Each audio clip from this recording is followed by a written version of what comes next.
talk a bit first, then transition, and then say that we'll talk about our character afterwards.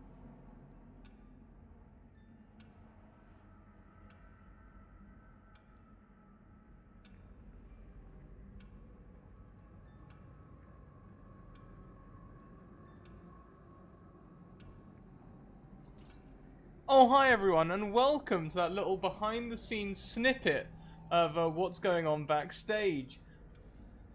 Guys, well, PAX Unplug happened, so we don't have our regular The Jury stream this week. Everyone is getting back from Call of Cthulhu. They're all stuck at Call of Cthulhu.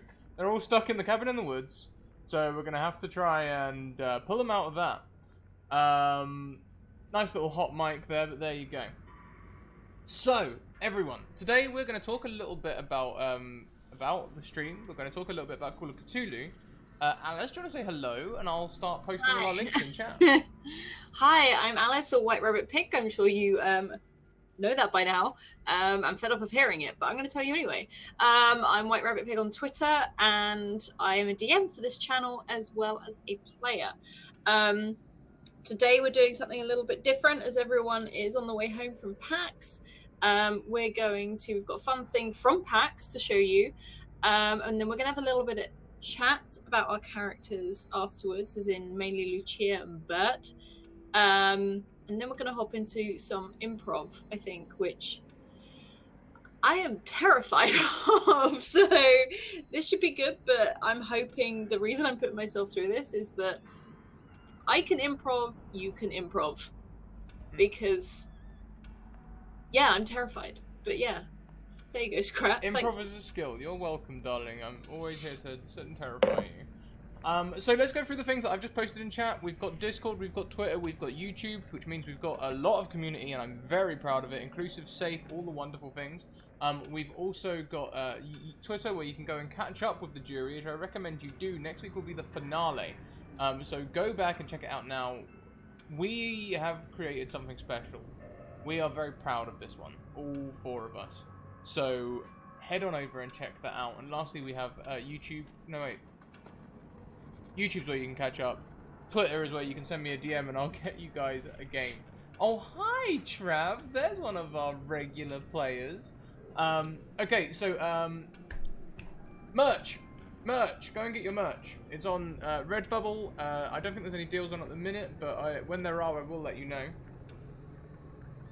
We also have a Patreon where there's exclusive and non-exclusive content, so go and check that out too. We also have sponsors in the form of Bird in the Storm Publishing.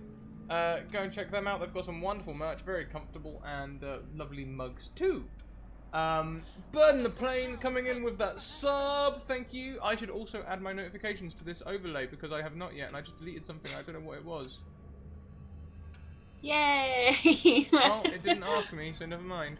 So let's add a few things in here. First of all, I'll tell you what, I'll do that after the video, shall I? We're going to play a video in just a short moment. So the last thing is Mage Hand Press.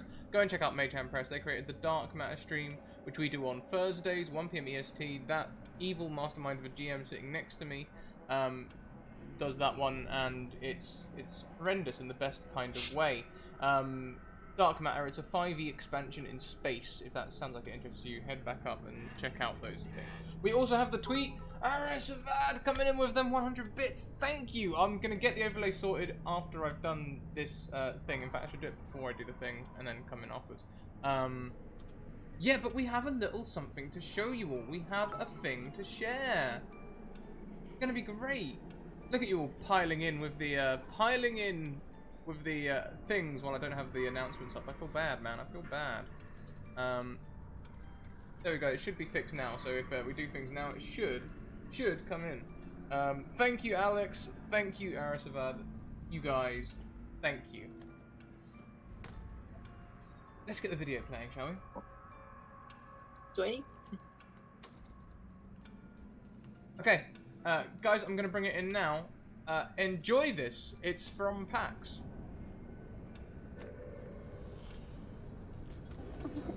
Okay. Wow. Hi, I'm Travis Bowles, WebDM, and I'm very happy to be here with @CrossFromFire, aka Charlie, And at Ephemeroptera. See, I can pronounce You it. can't, you're like one person. I've been practicing that like all season. I don't know what everyone else's problem is, but I can pronounce it. AKA Anna, and I'm very happy to be here because we've been playing Cthulhu together. Yeah. When did we start? September? Yeah, like Right. the 17th. Yeah, I think like mid-September. It seems like longer, and at the same time, it doesn't seem like that long ago we started either. It's like a weird, wibbly wobbly, timey wimey kind of thing. Yeah, it does. These Doctor Who references. The best bit is I don't even like Doctor Who. Shame. Well, But yeah, we've been playing Call of Cthulhu in a game that I came up with a few weeks before I pitched it to Scratipus, which was meant to be about a jury. And yes. it's changed a lot since we started. As games always do, they never survive first contact with the players. Everyone knows this. But it's been an amazing experience. I'd never played Call of Cthulhu before.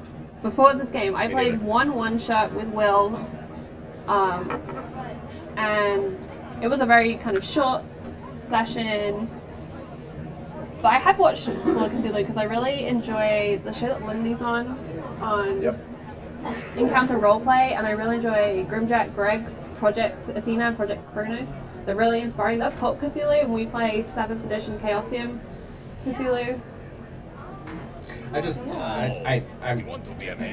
been a dream, and I think it's, I've watched those Cthulhu games too, heard it from what the end is on it, obviously, and it's a great group, a great cast. Somebody's dying over there. A great group and a great cast. But I have to say, and I'm going to say it as diplomatically as possible, and I'm talking about every game other than ours. Okay. Okay? I love our game. I love it. Like I love it.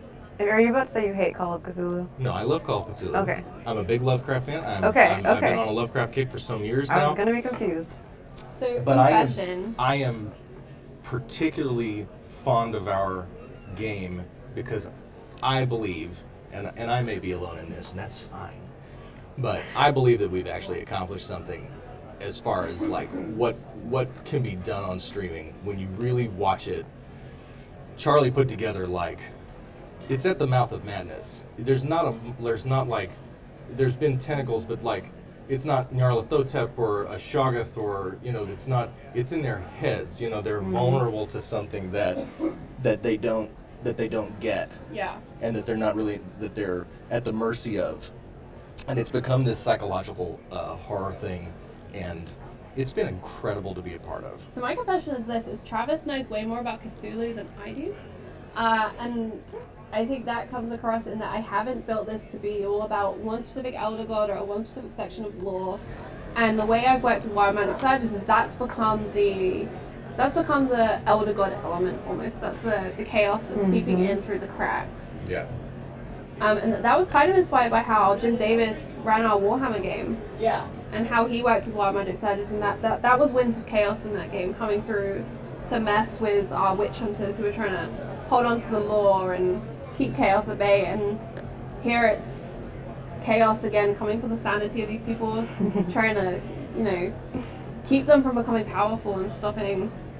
Well, it hits them where it hurts. Anybody can get grabbed from across the room by a tentacle or frightened by a monster, but you took the character work that everyone had done and you turned it against the players, and moment to moment, beat to beat, in ways that the players weren't expecting, the characters certainly weren't expecting, and it's turned them inside out in a lot of ways. Certainly, I think for our characters, Yep. It was always important to me when a player gives me a character and they give me some story that I don't ignore that, and I take it and I work with it and I build with it. And I communicate with my players, like, is this what you're interested in about your character? And that ties in as well with the safety aspect of playing a horror game of what are your personal, as a player, what are your lines here? right? And then the other side of that is what interests you and what do you want to explore further, and just balancing that. Well, and you bring up lines. There's been an element of it where I wanted to go hard. I wanted it to be really intense. I wanted to really explore, because I put a lot of myself into the character. I'm exploring parts of my own depression and anxiety and just, you know, things that I think I go through and a lot of other people are going through, and Eddie is this walking disaster, and it's all pointed back at himself. And then anyway, that can be intense, you know, that can be some real thing. And so when I first started, and I've told the story before, but when I started playing Strategist, first they were like, everybody's constantly asking me if you're okay, right? Which is altogether new to me. It's not that nobody cares whether or not I'm okay. It's that casual, you know, gamers don't look at you and go, "Are you all right? Is everything okay?" You know, and I think my first reaction, rather than being like, was like, "What the hell? You know, well, yeah, I'm okay. You know, if I wasn't, I'd turn the webcam off." But what it is a system to make sure that we can all game together and explore these themes in a way where we don't go flying off an emotional cliff in front of, you know, potentially hundreds of, you know, the entire internet. And so, you know, it has taught me a lot about playing with others and telling a story with other people, and that you can go like I've seen a lot of other games. Most of the Cthulhu games that I've seen do not go as deep into character work. I feel like large chunks of the jury have gone, where me and Lucia are smoking a cigarette in the hallway for 15 minutes as we talk about, you know, like some big picture mob stuff. Yeah, and not just the mob, but like, look, I'll go right down the monster's throat if I have to. Yeah. You know, I don't care. And she's like, kind of being like, well, yeah, but I'll pull you out of it at the last minute if I have to. You know, this is some serious dynamic stuff that I think You really care about each other. that I think the DM usually has to push people into. Yeah, I mean, I think I lucked out and I have an incredible cast of players to play with, and you're all willing to give something of yourselves. I think we see that with Helena a lot. Like, Anna is always there, and she's always so involved with everyone else's characters, even if Helena isn't in that scene. But then Helena herself has gone through such a big progression. How do you feel about that, Anna? I really enjoy it. It's really interesting getting to play out a character that I actually really, really love. I mean, being a gamer, we all have played lots of characters in our lives, but this one has been different for me. It's been really enjoyable to play out something that, like, it's a part of my life that I haven't been able to fully be. I'm not going to go into that, but it's just something I haven't been able to fully be in my personal life, so to play it as something that feels real is really special to me. So, I hope you don't mind me saying this, but when you first joined the group, you didn't really know that many people. No, I didn't know anyone. And there was like a nervousness and is this okay? And I think by this point you're now like, I have this great idea, Charlie, can we do this? And she's messaging me like, did you see my message? I have urgent story things to say. Yeah. Which I love. And I love when I get messages from Travis and from Anna and Scrat and Alice saying, I've got this idea. Because, I mean, it means less work for me, but it's also so inspiring. It's like, that's a brilliant idea. This is a whole new thing that I can explore. Yeah, and as soon as Anna, you know, we had this phone call, I think, or like a Zoom, and Anna laid out what she wanted to do, and this whole thing showed up in my head about like, oh God, well, then they knew each other during, you know, in Paris and during the sort of movable feast era, you know, they had these adventures in this like entirely platonic but very deep relationship where there were like, I saw it when I think about it, and I've thought about our characters' Paris years quite a bit. I will listen to Eric Satie and picture them walking around in the rain having very lovely conversations about poetry and prose, and then they wouldn't necessarily go to the movies together, but they would have lunch and discuss the same movie that they both saw. You know what I mean? That they would have had their own lives, but then also would have really enjoyed spending time with one another. And then they split apart, and then come crashing back together years later. And I just think that, you know, and I gotta say, you're sitting right across from me. It's so good to meet you, and I think you've been just really brave and smart with your character, and I really appreciate that you because Eddie clearly, like, you know, it's complicated for him, you know what I mean, I'm having a really incredible time, like, experiencing a very sophisticated relationship. You know what I mean? It's really cool. I think the same thing. I think it's a really interesting relationship and not one that's explored very often. We all kind of favor romance relationships because they're kind of easy to do, and this is not that. This is platonic soulmates who come together and then are torn apart. Always, the universe always finds a way that these two people who are so compatible intellectually and in friendship and pulls at them. And they and you know Eddie would die for her, you know. Yeah, walking in same. traffic for I think her, the same. You know?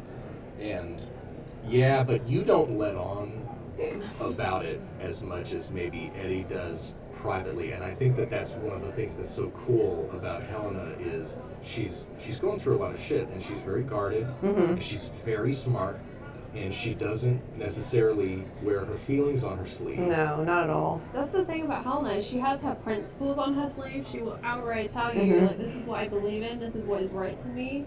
And she's not guarded about, for example, her sexuality, which has been a thing that she kind of campaigns for. She's in this underground lesbian writers network. Right. She campaigns for those things, but her personal inner turmoil, not about her sexuality, but just about herself and her position in the world, is something that she keeps to herself, and that's really fun for me to kind of occasionally just cocoa. Yep.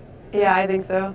I just think that people, I think it's very brave when people get on social media. I really enjoy getting into this tabletop community on Twitter, and I think it's very brave when people get on and, you know, good friends of ours who get on and be like, I'm having a bad day, I'm going through something, you know, things are rough right now, and, you know, I you know, sometimes I want to do that, you know what I mean? Sometimes you want to get on the internet and go, today sucks, you know. Yeah, I do today. that. Don't follow me, I do that. But I have a really hard time doing that, and I wanted to. I've been looking for like years of how to talk about some of these themes in a way that felt authentic, and where I felt, you know, protected on some level, and where I felt good about putting myself out there and putting certain parts of myself out there.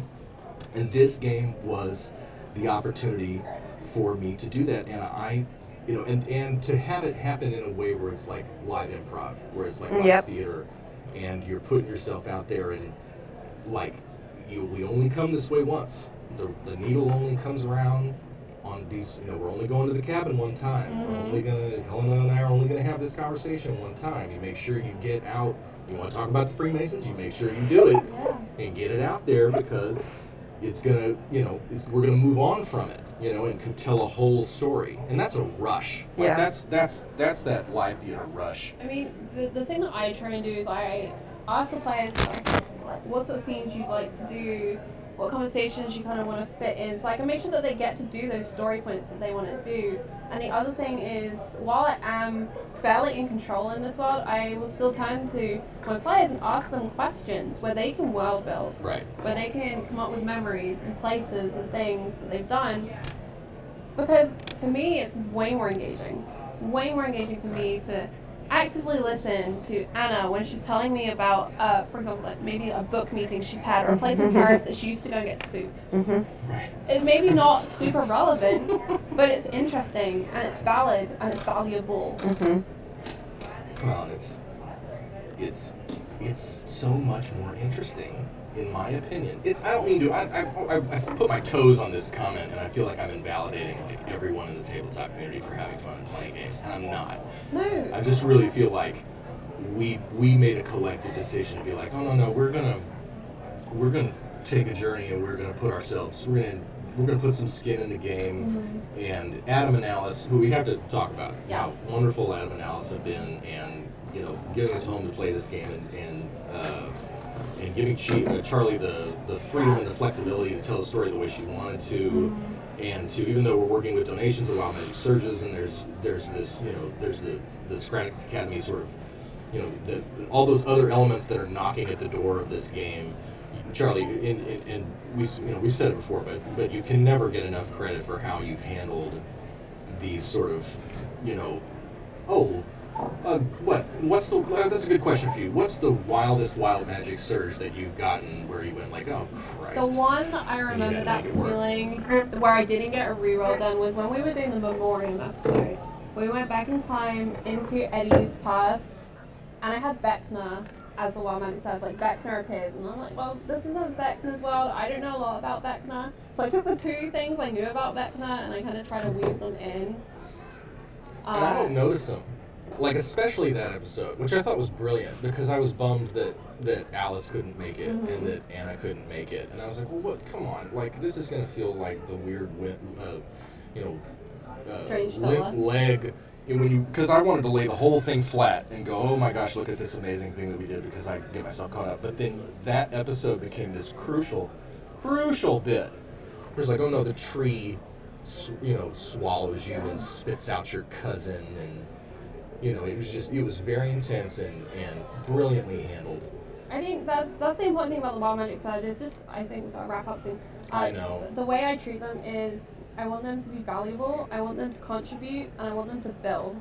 At no point do I want them to take away from what's going on, distract from what's going on. I want them to add to the situation and add to your exploration of character. Right. I think what you were saying is right in what we've made here is a very specific way of playing and a way that's really enjoyable and really in-depth. It doesn't invalidate any other way of playing. I play a lot of different games. Sure. I mean, on Tuesday nights in Scratch Channel, I play the D&D game, which is a romp through Waterdeep, and that's why I'm doing such as that, but it's a completely different atmosphere, a completely different style of play, and I enjoy both.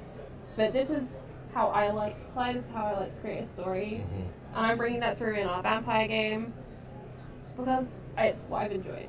Well, and you're so good at it. I mean, it's one thing to, whether you lean on random tables or you have this beautifully, you spent all night writing something, and that's how my Wraithron shot was it was pretty carefully written, even, to establish parameters, and sometimes railroading can be a good thing, and I think that happened on that game, but with Cthulhu, I can think of a half dozen things you've introduced in the early episodes of that game where we are not following that. We're doing this whole other thing. And you've rolled with it beautifully. And we still have one show to go, so I can't ask you the question I want to ask you, which is, what did you set up that you didn't, or what's something you wanted to do that you didn't get to do? I will answer that question when we've done Yes, this. we will. But I think the general principle is lives are messy, but always these characters are the stars. Right. You're always the star of your own life, and everything they've done is important, even if it's not the story that I sat them on. Right. Their story is more interesting, more important than whatever that big story was.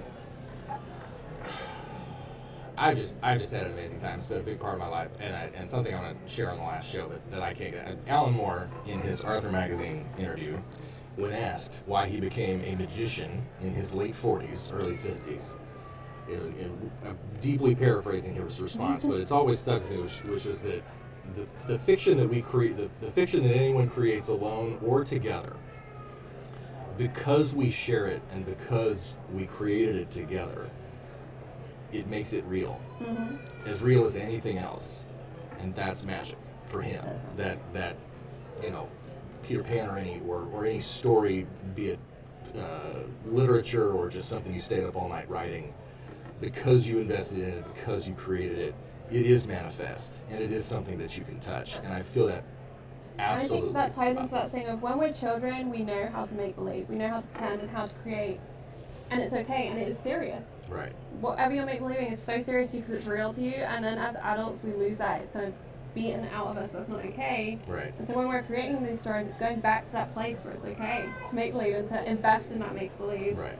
And to have it be your reality for however long you're playing, but also beyond that, because we are adults, we've made it safe for ourselves. Right. And that opens up the possibility to go even further. Well, it's like actors on a set. There's a room and an enclosure and a group of people around them. We're there to make them look good and make sure that there's a world around them. And then they're free to explode and go somewhere emotionally and do something. Same in theater. And we got to do that. We got to treat it like a live improv exercise that has this really deep story that's more than just yes and more than just I'm driving a cab, you're in my cab. It was like, no, we've known each other for decades and just had this really So one last super quick question for yes. both of you. Yes. What do you want to happen in the last episode? Oh, I've been thinking about that this whole time, and I'm genuinely not ready for this to be over. I'm not either. And not in a, I want you to keep playing every single week, and I wish this game would go on forever. It's the story itself. I don't know. I almost feel better just leaving it like it is than having it be officially over. Like, this character has been my favorite I've ever played. And I don't want her to, I don't want anything to happen. Like, if she dies, I've never said that in a game. I've always been like, yeah, kill me. It's fun. I enjoy that. I mean, I'm the wild magic surge person. I love that. People know that by now. But I don't know if I can handle her dying. So, and that's not up to you. I'm not putting that on you. If she dies, she dies. So don't feel like she's going to be so sad if she dies. I will, but it's not going to be like the end of my life. It's just, I don't know if I can play this character again. Even though I would want to. I don't know how I don't know if you could pull her into another. Yeah, because like with D&D characters or etc., I can pull those in all the time. I use the same characters all the time. But this one, I don't know. I guess we'll see. So I don't know what I want to happen. I don't know. I'm open. I'm very open to anything happening, honestly. And I think that's a statement of your bravery that you bring to this character more than anything else. Is that it does mean a lot to you, but that you're ready for anything to happen. I too want to freeze it. I love sitting in this moment right now and with our penultimate episode done. Like, that's how I feel. I'll tell you what I think should happen. I think Mr. Sparks should be a Freemason. I think I should go up to him and I should say, "Give me the keys," and he'll tell me no, and I will say, "Will no one help the widow's son?" And if he's a Freemason, he'll give me the keys. And then I've got the keys to that thing. And then we're going to sneak in there, and I'm going to attempt to exorcise the demon, which is going to drive us all insane. And then we're going to try to escape and destroy the building. And I think that the track that Eddie has split off on is should be reckless and dangerous and half mad. And then Helena is going to sort of find this I don't know if she feels a responsibility to it because she's just had the hell kicked out of her. Well, I just killed somebody too. I just killed someone. That's where we stopped. So. Oh, yeah. Remember? Oh, yeah. I killed that guy and then ran out with the maps. Or the blueprints. But you didn't do it intentionally. No, but I left the body there. Yeah, you took a last The madness did. Yeah, that's badass. And so I want him to execute a plan, his own safety be damned, and then, I definitely felt like I wanted this guy to die, but I think that's not the thing to focus on. Some end point. I just want to really enjoy the 3 hours we get to have together and I think that's the thing for me. I'm kind of scared of the idea of a finale of wrapping things up. But also I'm really looking forward to just playing the last 3 hours of this game together. Like the last 3 hours that we get to spend with this crew in this world, maybe. I'm really excited to see what happens. That's the other thing too, is I don't feel like I get to play him again. Like, I won't play this guy again, and I don't think I would ever dare copy it with another character. I only would if they were together. Somehow in another game. Yeah, if you and I got to do it. We've got to use 2 parts of the same song. Well, and you could do timeline stuff, or we could go to Paris. And See? We'll talk later. All right. Look, you guys, this has meant a lot to me. Me too. It's wonderful to meet the two of you in person. Thank you for talking me into getting PAX. These two songs. This is where it started, this whole plan. It really was. Lost my mind with these people. I told Emma this. Charlie's been up here and walked around a little bit. All right, we gotta go. Bye, everybody. Adam and Alice, we adore you. We love you. Thank you. Well, there we go, everyone. It's fresh off the press from PAX. Travis packaged that one and gave it back to us just like yesterday. So I've only watched it once before. It's all come back and hit me again. Alice, how do you feel watching that? Watching our team having that talk, One, wish I was there.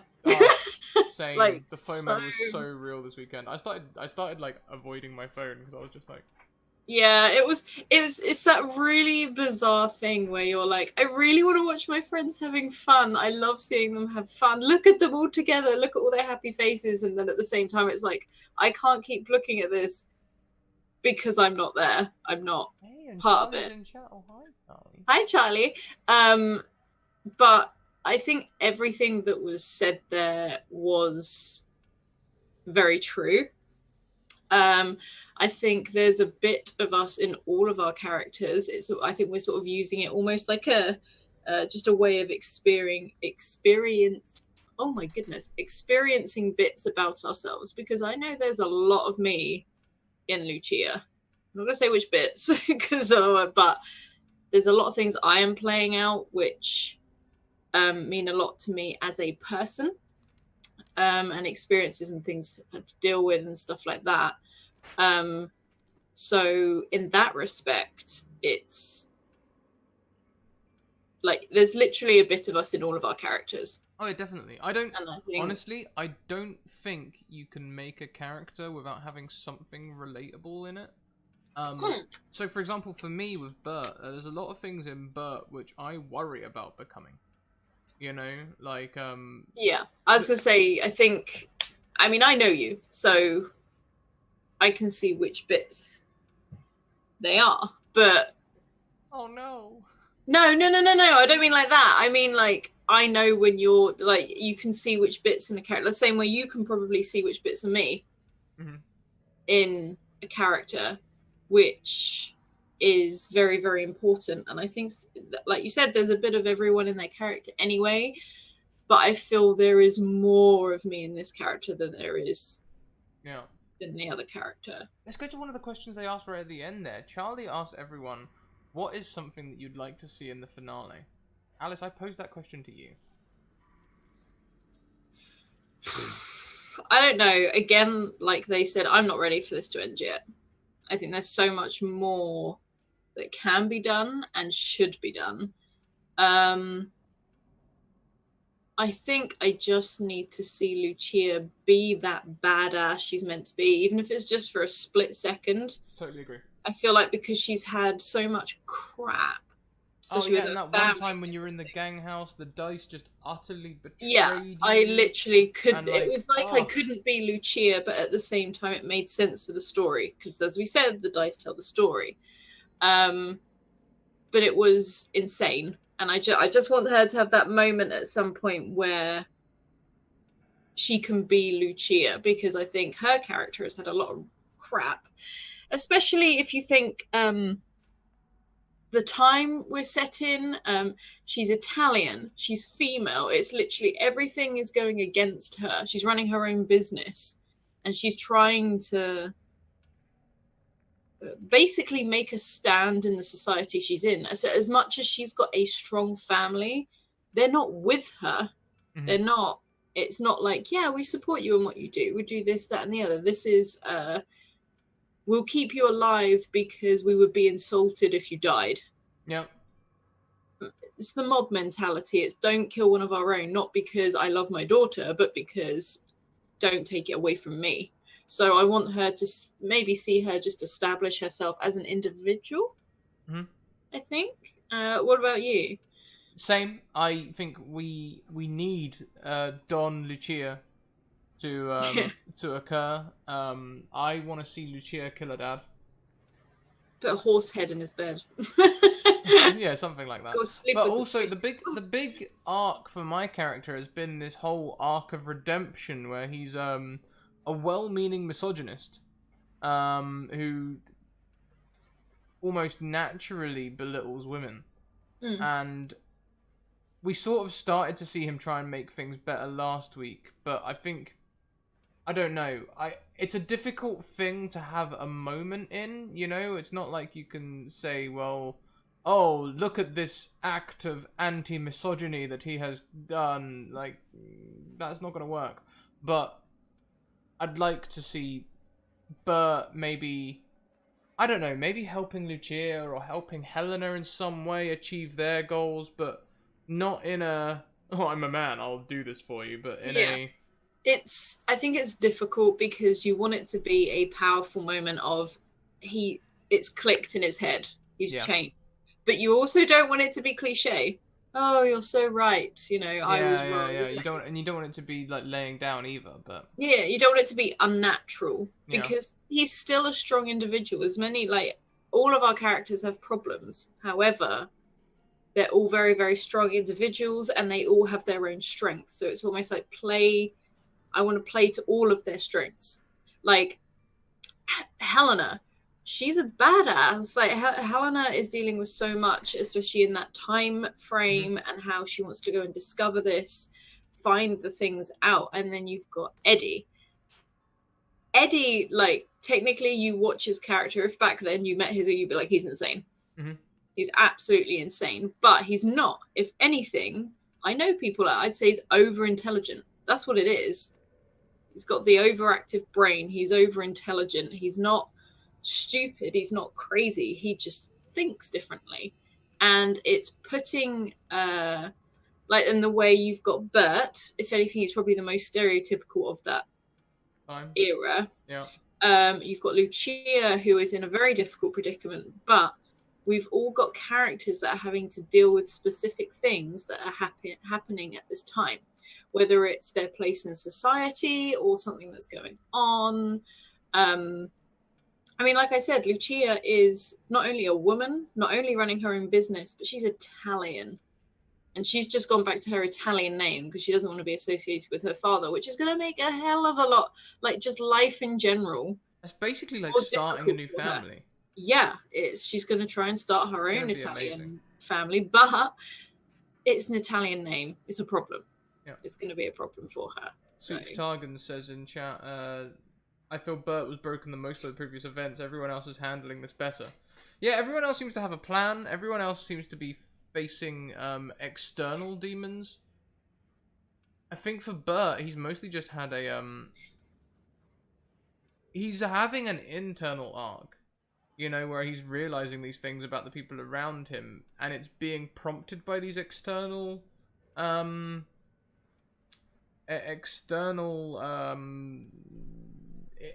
things. Yeah. Input. Yeah, there's a word for that, and I can't remember. Impetus, external impetus, and yeah, he's died. He's literally died. So, and Helena brought him back, saved him somehow. The physics doesn't work, but the Cthulhu magic made it happen. So hey, Lady Purple, welcome. Yeah, he's taken it pretty rough, as I imagine we all would. A little bit of death at the weekend. You know, it's difficult to carry on after that.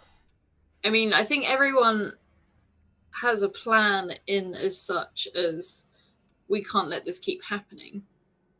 To be honest, Lucia doesn't want it to keep happening, but her main thing is, I need to stop my dad, because technically her dad killed her mother, is trying to kill her, and is now really trying to take over the family.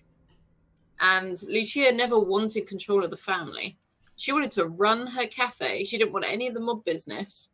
She just wanted to run her cafe. The side of it that came from the mob is literally the side effect of being brought up by it. Basically, she demands respect, is what it is.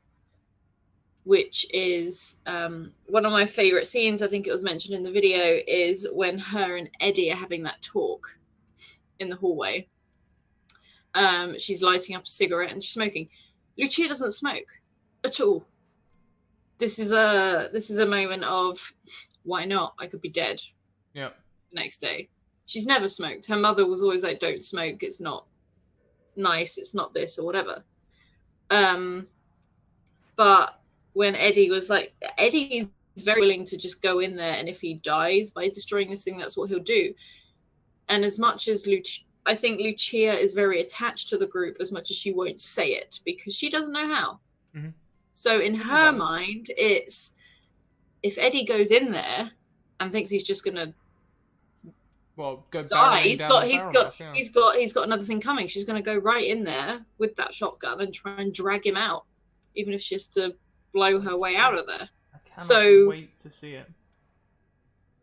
But how it's portrayed is like, to some people that's, oh, she's just being a badass. It's like, no, these are people that actually care about her, because the rest of her family see her as a possession. Mm-hmm. You can't kill that person because that is my daughter, my sister. It's not a love and affection thing. Whereas Lucia in this person doesn't want me to die because it's me. Helena doesn't want me to die because I'm another female friend, a strong female friend that is striving for the individuality. And Bert doesn't. Well, why does Bert not want Lucia to die? Because in Lucia's head, it's very much, do you know what? He's not all that bad. Is literally how she sees him. Yeah. She's like, he's learning. And if I have to show him the harsh way to learn, I'll show him. That's one of the most interesting things to play about that character is, like I said, I play it like something that I dread to become, but at the same time I don't, because you won't become that. No, I dread to become someone who won't even give it a chance, you know? Yeah. And so, like, for the redemption arc to happen, you kind of have to have Bert be willing to learn. Whereas the fear in most middle-aged SWGs is that they just won't ever be able to comprehend. No. You know, it's... Anyways. Let's see, what other questions? They talked a little bit about the safety systems we use behind the scenes here. Which, if you guys have been on the channel, I know most of you sitting in chat have, you'll know about the safety systems they use behind the scenes. It's the safety systems are literally there, especially in games like this, is to push the boundary, and not a how far can you go, how much can you push yourself. No, if you want to experience something, experience it, but do it safely so you don't damage yourself. Emotions are a powerful thing. Emotions are a powerful thing, and if you play with your emotions, there's two ways you can go. You can either play it very safely and have timid things, and, you know, go and look at the rules and do a rules-based campaign all the time and all of that sort of thing. Then that's fine. And if that's the way you want to have fun, that is also entirely valid. But if you want to have a campaign where you are exploring personal emotions, exploring things that make you uncomfortable, and if you want to maybe try and develop yourself a little bit through gameplay, you want to protect yourself from, as Travis said, that emotional cliff edge. You don't want to go flying off an emotional cliff live right now in front of the beautiful audience, you people. That's not what anyone wants to see. Or, like, at least if you did see it, it'd be like a horrific car crash. You know, where, like, you can't look away, but at the same time you feel awful for everyone involved. So that's why we use the safety system, so that we've got people, and we like to make sure that people feel like they can take breaks easily. I've done a lot of research recently into how we can make breaks better on the channel. And the answer to that, by the way, if anyone's wondering, is every group's different. You just need to try and test some things and go with the one that's best for you. Yeah, like Paladin says in chat, safety first. Safety first. Well, it enables us to do these sorts of shows. Without it, I don't think we do it. I think not in that we wouldn't approach it, as in, like, I think it wouldn't be as memorable and you wouldn't look forward to it so much. Yeah. Because we look forward to it because we're like, yeah, we'll be fine, but we want to experience this. Whereas I think if you had literally the dread of, oh my God, what if we approach this today? Then it's not fun. It loses the whole point of everything. Yeah. So one thing that's a hard line on the channel is sexual abuse.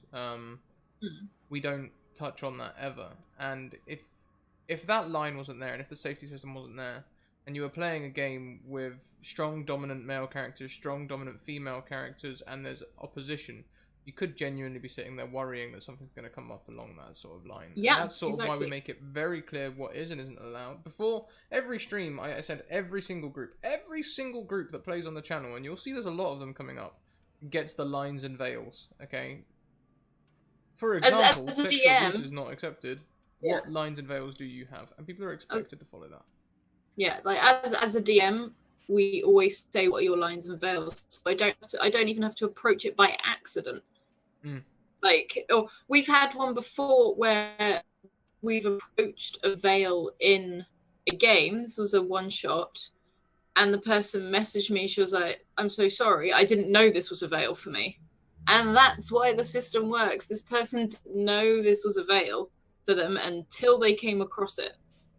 And because she said she just didn't even consider it because it was so minor. So yeah, it works, and we just quickly skirted over it, and it added to the game, but without causing any problems.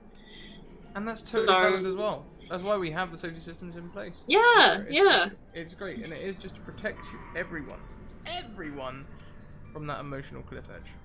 Yeah. Chat included as well. Chat, never feel.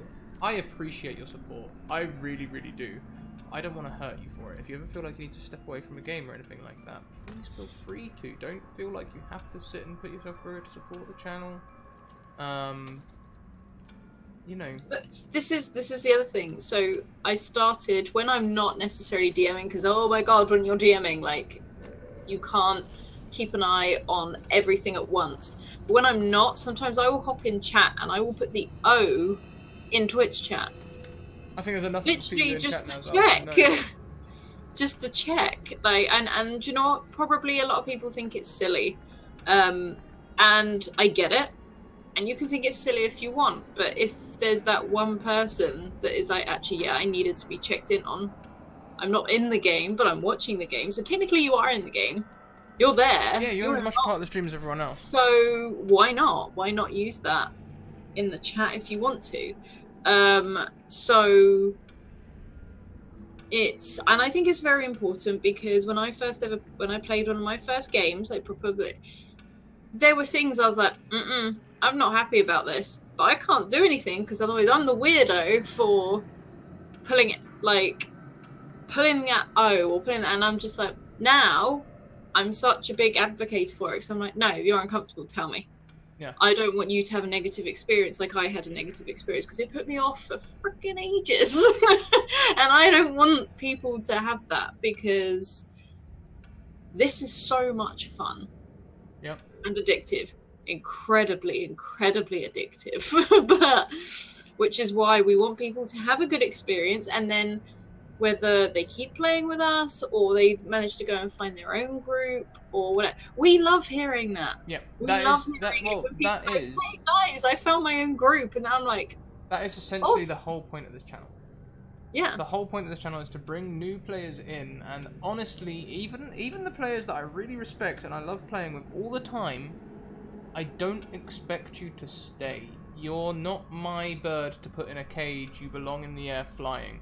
And if that means you go over to Grimjack and play an amazing Call of Cthulhu stream, or I think he wants to play some Blades in the Dark soon and stuff like that, if you want to go over there and do that, you can. If you want to go and get on, I don't know, let's think of other streams. We've got Unmed Gaming, we've got Encounter Roleplay, we've got WebDM. WebDM, of course we've got WebDM. We've also got Goldheart Gaming, all these other places that are starting up off the table. We could go on and on and on. All about getting, I like to get new people in, give them the skills and the respect for themselves emotionally to be able to role play effectively, and then say, okay, little bird, now you can fly. You know, that is our... And like in chat, I finally told my IRL group I needed a break. There's nothing wrong with that at all. Like for like Scratch and I, if there's something that gets too much here, I need a break. I can't play this game this week. I can't do this because at the end of the day, it's a game. It's not worth your mental health deteriorating, or if you feel upset, if you're not enjoying it, then bye. If you're not enjoying it, say goodbye to it. There's other games. And if you're not enjoying it, but you want to be enjoying it, ask for a break. Just say, hey, I'm just going to take a couple of weeks. Let's put my character on a pilgrimage for a couple of weeks or something. You know, they're going to sit this one out. They're going to stay in the tavern while they go to that next dungeon.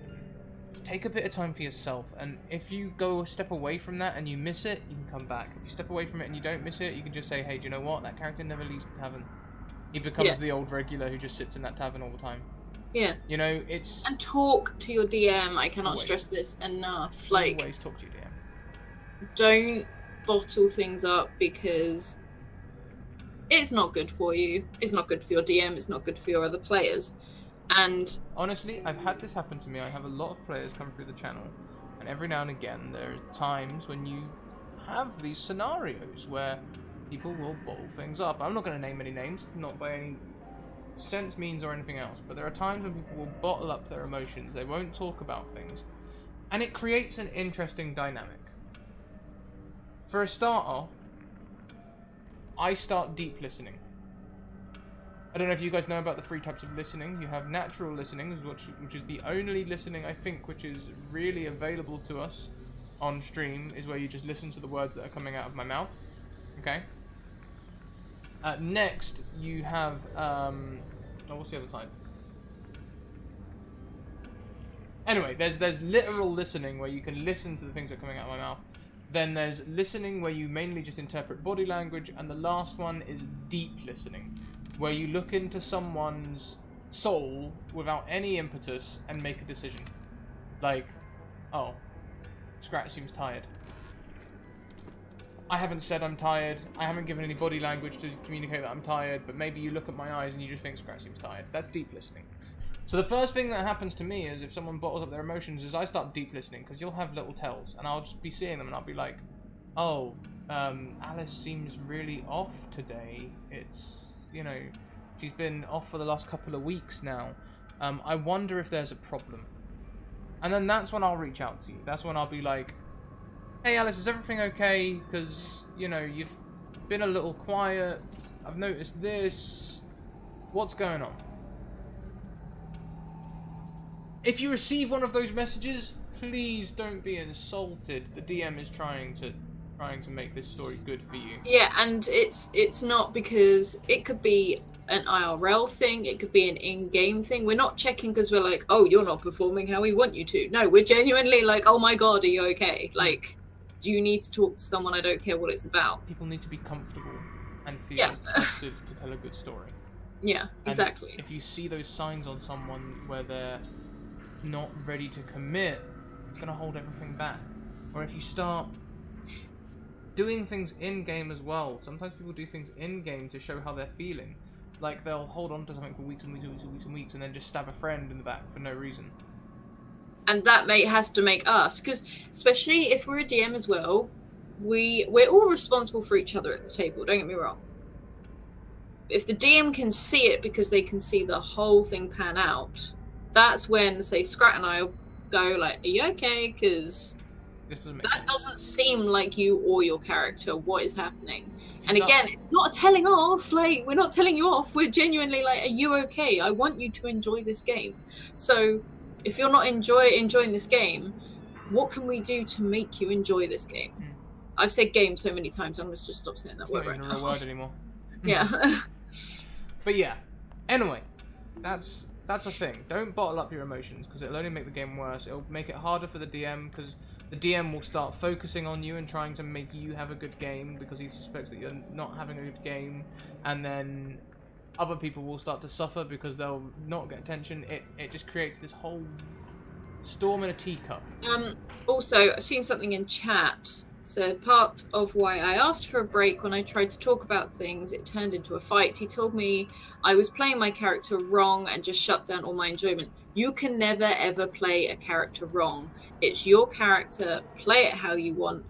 It's a horrible thing for me to say, but I'm just like, no, that's not a good game for you to be in. That is a poisonous game for you to be in. There are nicer people out there. If someone came to me, and whether it was a high-level stream or people I've wanted to play with my entire life or whatever, and they went, you're playing your character wrong, I'd be like, bye.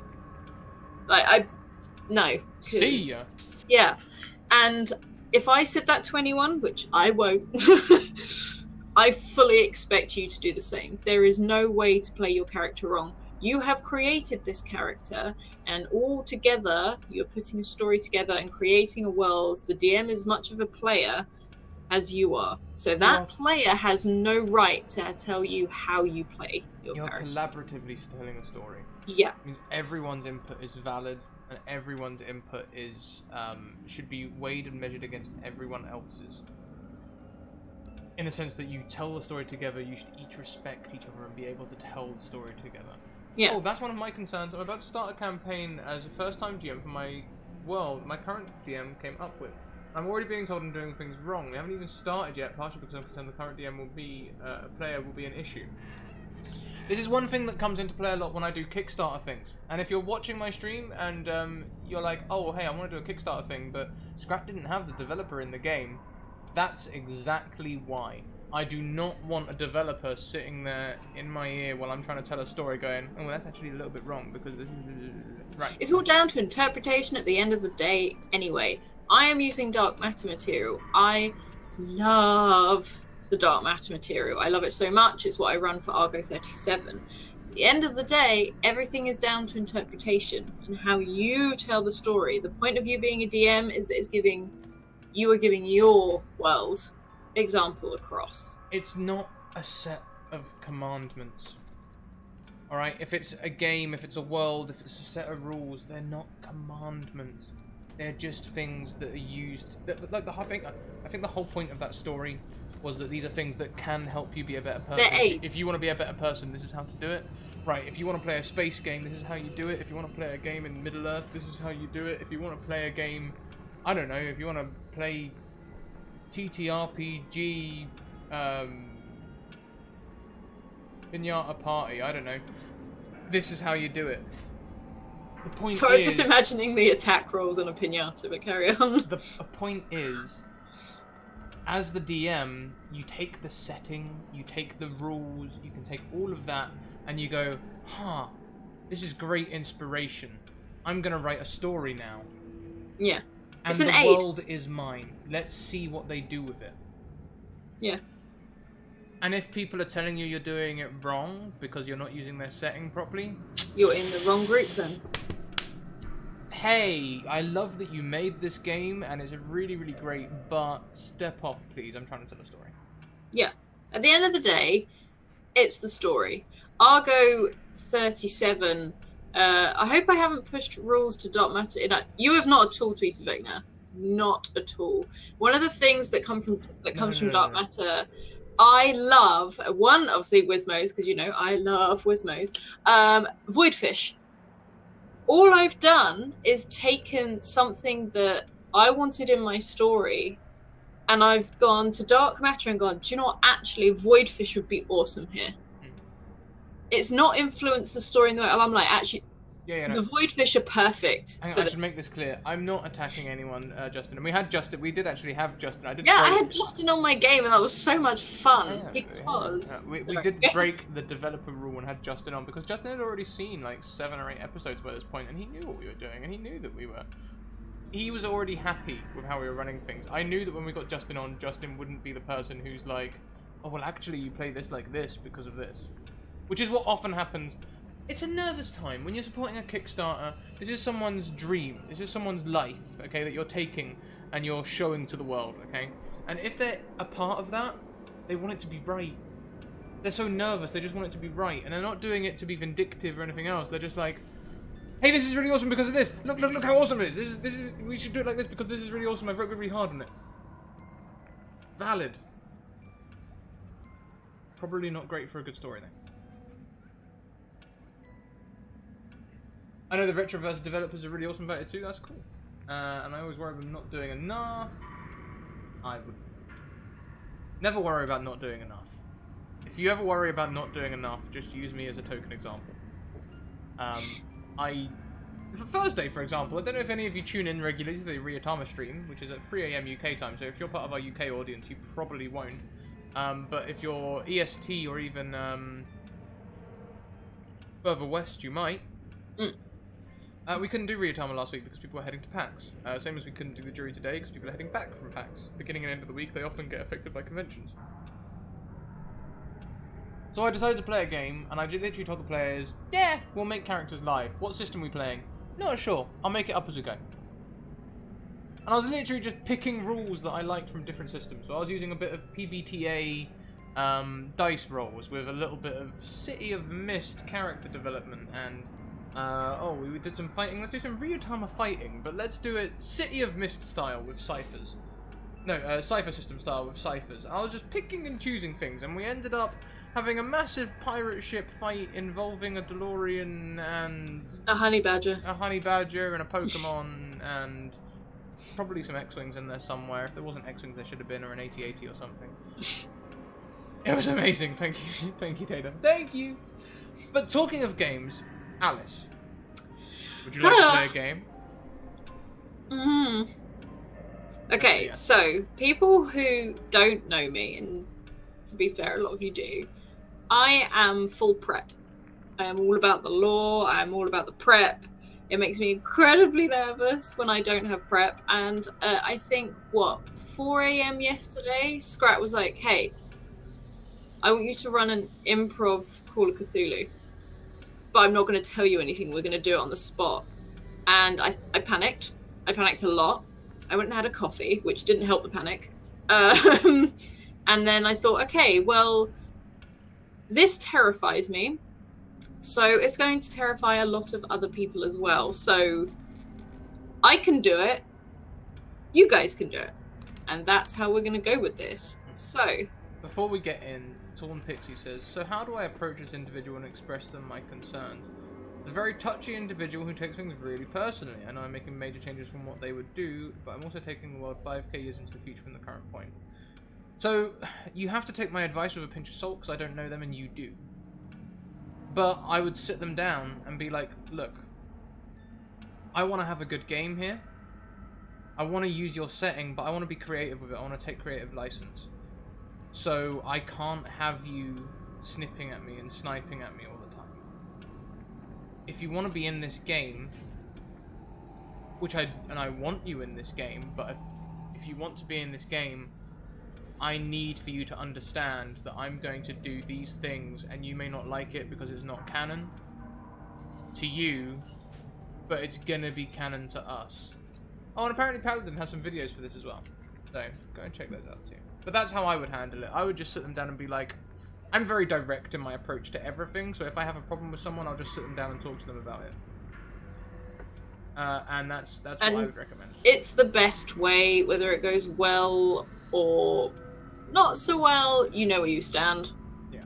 By the end of it, so like that's the only thing. Say straightforward. I don't mean like horrible. I mean just be open, and it will be fine. Just make your stance. Pandas in chat. Oh hi, Gareth. Hi. So Alice, I have changed the overlay. We are now surrounded by skulls and things. Okay. So let's do this. We haven't made a character or anything, by the way. We're just gonna make it up on the fly. Oh, okay. Yeah. Alice, come on, give us a killer opening. No, I'm going to ask you a question first. I'm going to do a Charlie. Brilliant. Where are you and who are you? Like, are you male? Are you female? What's your job? What year is it? What year is it? The year is 1996. Liverpool just won the Champions League, the FA Cup, and the third one. They got all 3 prizes. I am a Liverpool fan sitting in my flat in Liverpool. My name is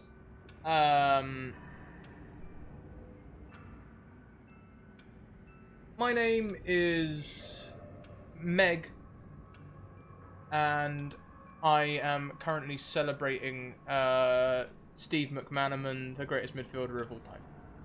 I love that you have brought so much football into this when you know I know absolutely no football whatsoever. Just put me on edge here, guys. You're sat in your flat. You're celebrating. Hi. Yep. Oh my god. Okay. Liverpool. What's your job during the day when you're not doing this? I work reception. Where? Big firm.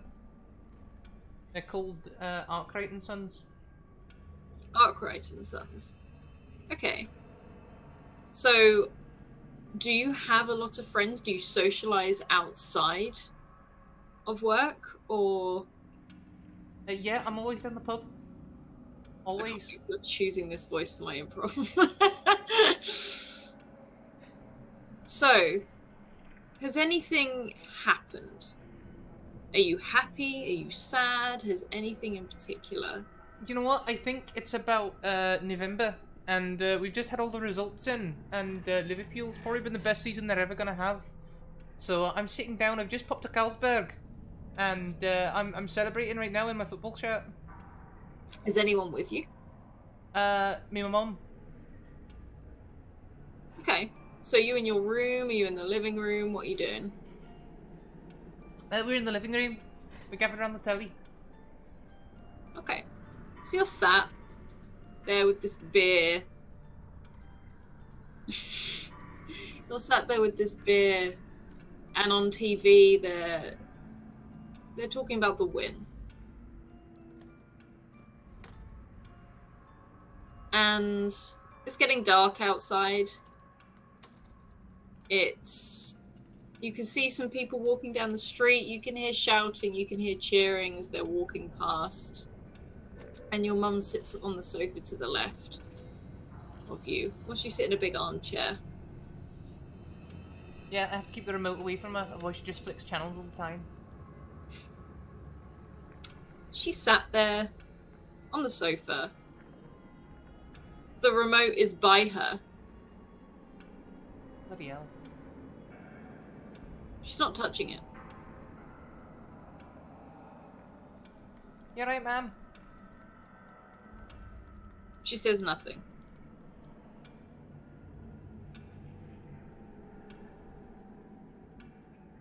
Look across, has she fallen asleep? No, she's just staring straight at the TV. Gonna lean forward and steal the Garibaldi that she hasn't eaten yet from her plate. She lets you take it. She sits upright, staring at the TV.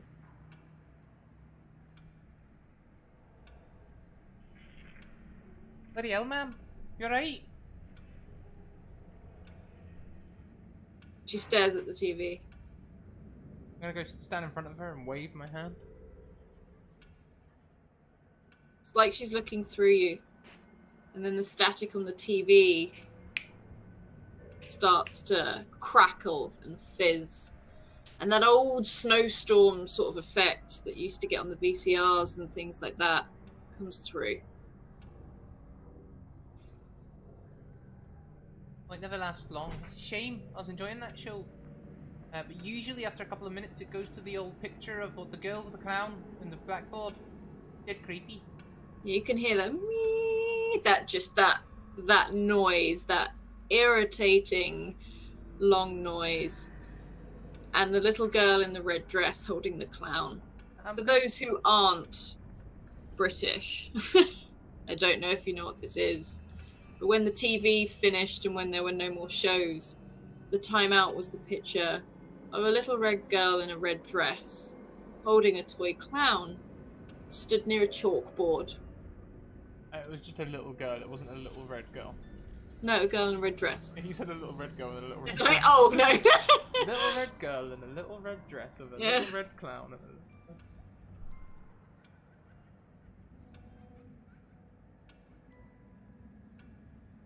Right, well, there's no use thumping the set because if they put that picture up at the station, that means that the show's down. So I guess I'm gonna go and make me have a cup of tea. That usually snaps her out of most things. I'm gonna go put the kettle on. Yeah, you wander into the kitchen. It's a small kitchen. It's that tiny little square all the way around, one small window with a little net curtain. And you flick. Heavily stained from all the chip fat and cigarette smoke. Sort of a yellow colour. You flick that click on the kettle and you hear it start to bubble away. There she is. Yep, there she is playing noughts and crosses with the creepy clown.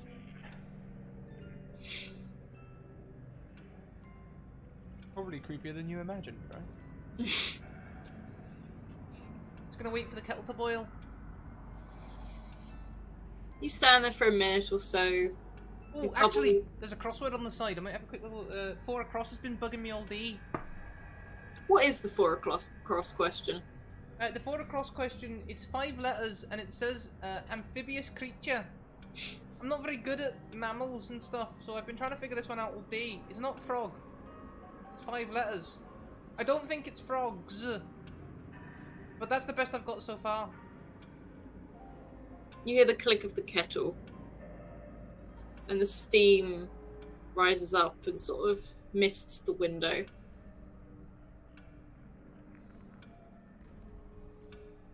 I think I'll start making a brew then. You reach for the tea caddy. Take it. Take off the lid. Tea bags. Tea bags, sugar. Maybe if I put 2 letters in each square, I could get platypus.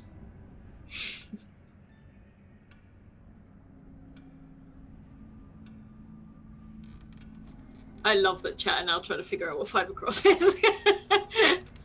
And you pour this tea, and you've got that almost like comforting glug of the water filling up the mug.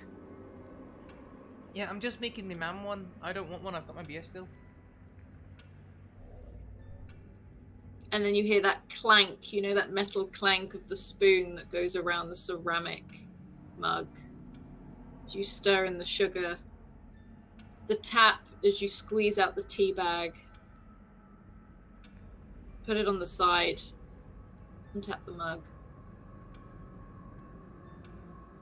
Yeah, and always, there's all our mugs are kind of cracked and chipped, so I just sort of like have to get the bit of kitchen roll, just put that down, just so a couple of bits have been spilled, and just rub it around the bottom. I take it back through, put it on the coaster, top of a doily. My mum loves a doily. Yeah, ma'am, there's a lovely brew. She hasn't moved at all from her spot of looking at the screen.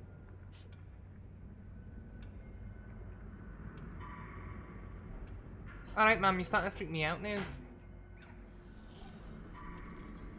Can you roll me a spot hidden check, please? Let's see. I'm used to watching the telly really hard. But I'm not really like an investigator or anything like that, so I think I'd probably have a spot hidden of about 40. Mm-hmm.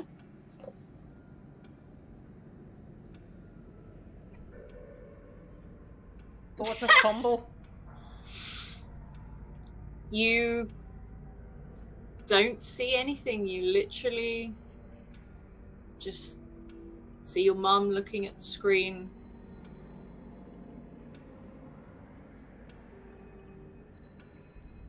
Something's weird. Something doesn't seem right.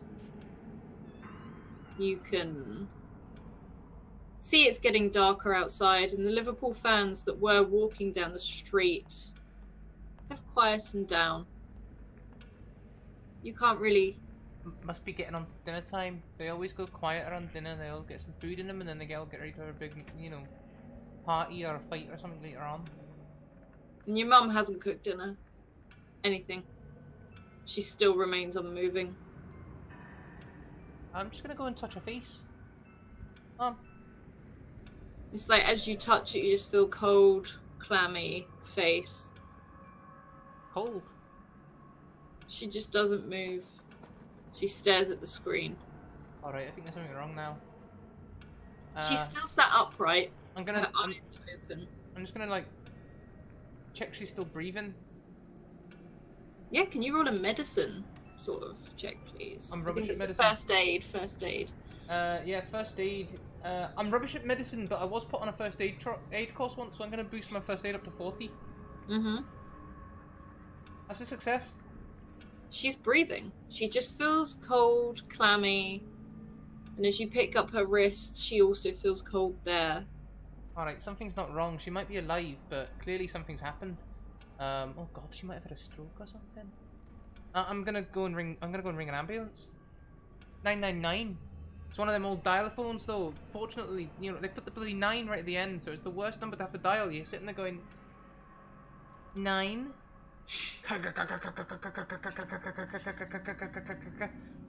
9. 9. It rings. It rings 3 times, and then it's just a dead line. The line is completely dead. Dead line? What the hell is this? How can the emergency services be a dead line? Ugh. I'm gonna hammer the hang up again, and then I'm gonna do it again.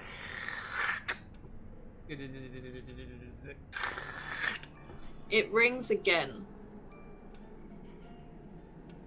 And for a moment, there is a dead line. Bloody hell. And then you can hear breathing. Like a slight wheezy. Hello, are you there? Look, this is supposed to be an emergency services number. You're not supposed to be playing pranks on people. I need an ambulance. You can hear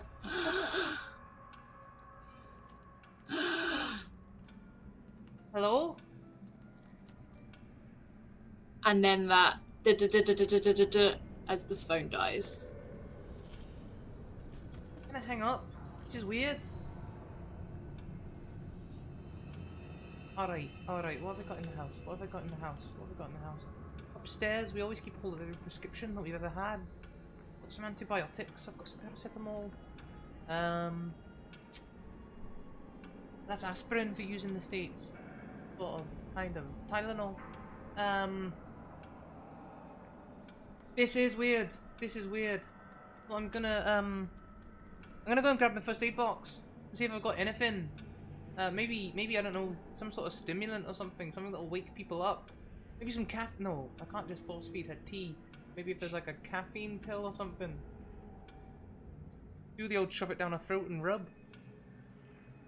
Are you walking into the kitchen then? Yeah, we keep the first aid box in the boiler. It's a bit of a weird place to keep it, but you know, we've only got a little kitchen and the boiler's sort of like another cupboard. You walk into the kitchen. Can I have another spot hidden check, please? Yeah, wild magic surges will be enabled for this. We're still trying to hit our goal. We're actually a little bit behind this month, so... A hard success. A hard success. The window in the kitchen, as you open the boiler and you're looking through this first aid box, you've got the plasters, you've got the bandages, you've got all that sort of stuff in there. And you catch out the corner of your eye that steamed up window. The kettle seems to still be giving off this steam. Through this lace curtain, there is a shadow. There is it's that sort of frosted glass, so you can't see any definition, but there is just the outline of a shadow. This is a small window, so it's like your shoulders up.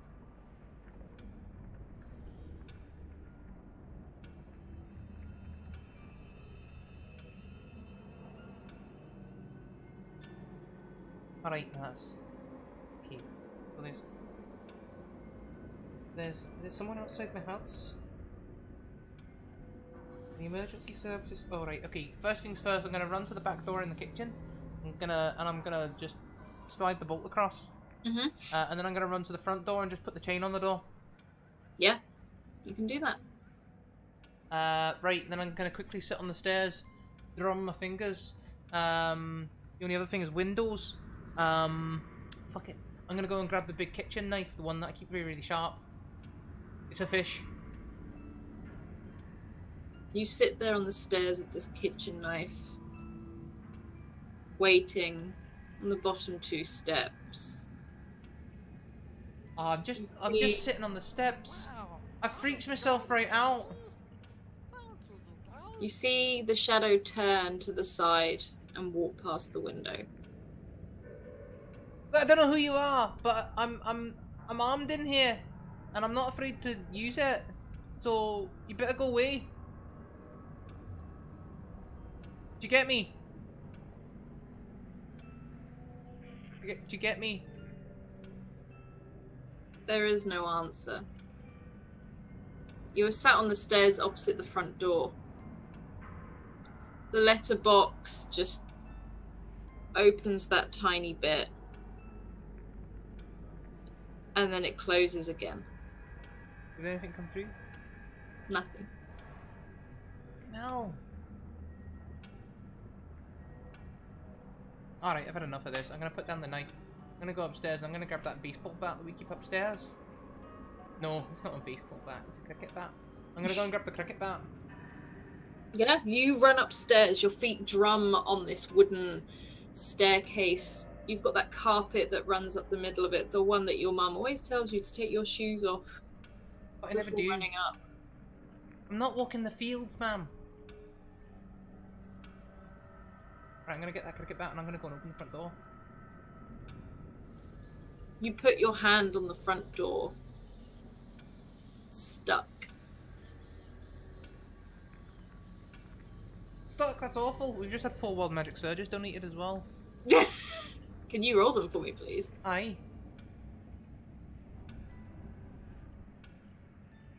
I'm still yet to update the wild magic surge list. Mm-hmm.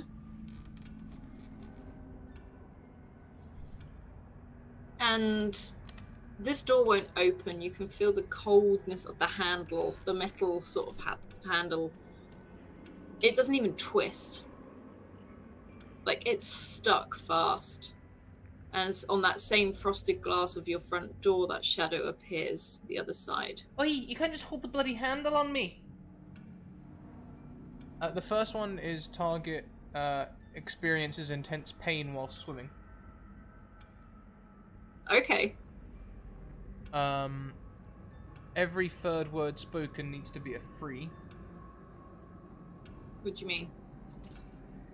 So if free, I'm talking free and... Oh no, re-roll that, please.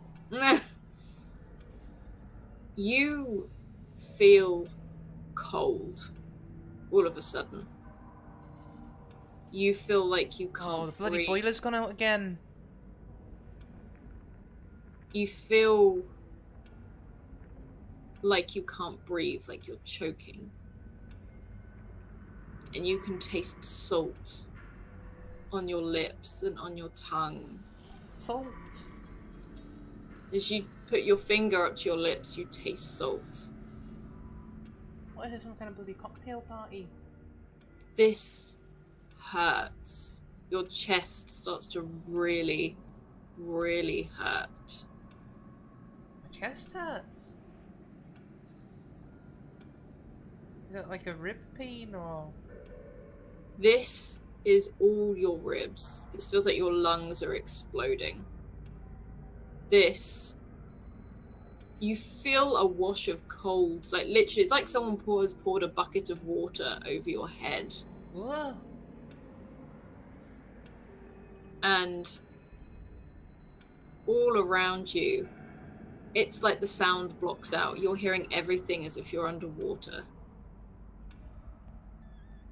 Hang on, I've got a sound bit for that.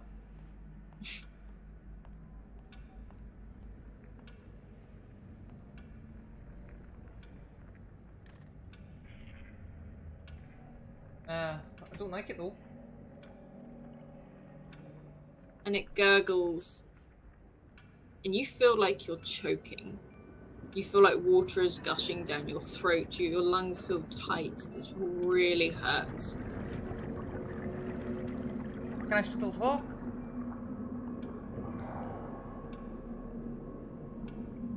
You open your mouth and nothing comes out. You feel your knees buckle beneath you.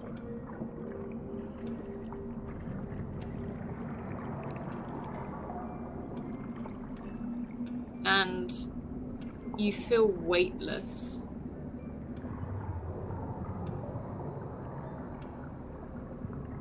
You blink, and in that split second of a blink, you're underwater.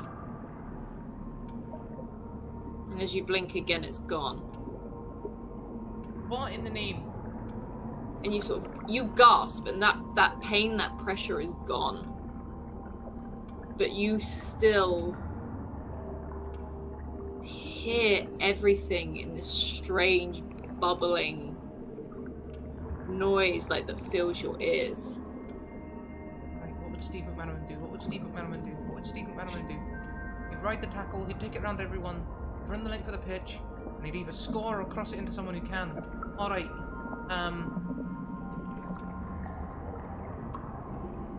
I'm gonna try and stand and just walk somewhere, anywhere, and get away from this. You walk, you stagger as you try and get to your feet. Your hands press on either side of this corridor past the stairs towards the kitchen.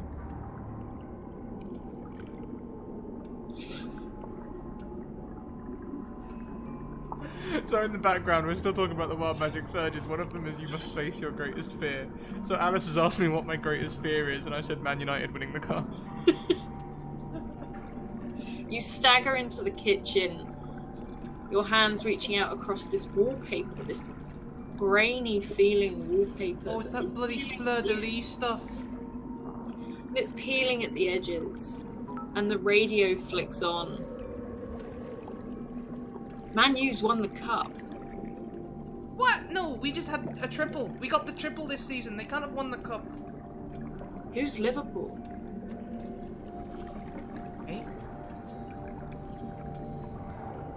Say no one was there to stop them. The opposition couldn't stand up.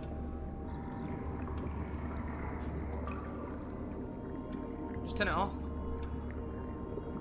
You flick off the switch It must have been running all year or something. and you feel on the button there's something on like the dial and it touches your fingers like a grease and you start to itch. What? And as you try to wipe it off, you spread it and it itches more and more. Alright, this is getting really bloody weird. I need to get out. I need to get out. I need to get out. I'm gonna grab my coat. That beep from the telly is getting louder. That drone of there's no more shows. That annoying beep is no longer, it's getting louder and louder, almost like the intensity of like a fire alarm. I don't like that. I don't like it at all. In fact. And you can hear something. Is that your mum? I don't know, is it your ma'am? Hello, ma'am?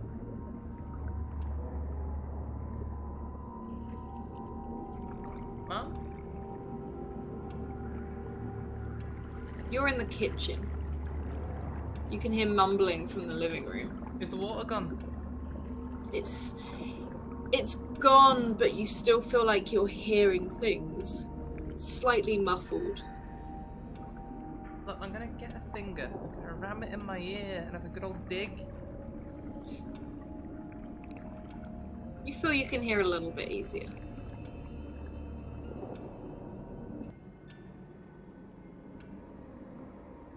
And you walk down that corridor towards the living room. Still got the cricket bat. And your mum has moved. She is now sat where you were sat. You alright, ma'am?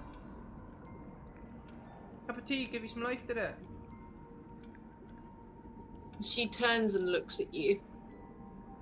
It's like she's looking through you. Not at you. Alright, come on, ma'am, you're freaking me out now. What's up? Sorry, I took your Garibaldi. It was gonna be like a joke. And a male voice comes out of her as she opens her jaw, slightly larger than before. It's alright. We'll get you out of here. I hit it. That's not me, ma'am. Can you roll an attack, please? Right, fighting. Brawl. It's a brawl. Yeah, fighting brawl. I'm gonna say I'm really, really good at this. Alright, there's a lot of punch-ups in the pub, and I'm usually in there. No one expects it from a wee girl, like, but I'm gonna say I've got a 75 in fighting brawl. I can rock with the best of them. It's a hard success. You crash into this body. And your mum falls to the floor. Right, don't worry, mum. I'll get you an ambulance. I'm really sorry, the cat is clawing at my door to come in. I'm just going to open it, or she's going to destroy my door. Oh, yes, chat. Meg is definitely the epitome of a 2 pints of lager and a packet of crisps, football hooligan. Yeah. I'm here for it. I hope you are too. What do we think so far? This is all just straight off the cuff. We didn't prep anything. I'm using a blank character sheet that I'm just adding stats to as we go. Like normally I'd use Doll's House to create a character quickly for us. Today we're just rolling.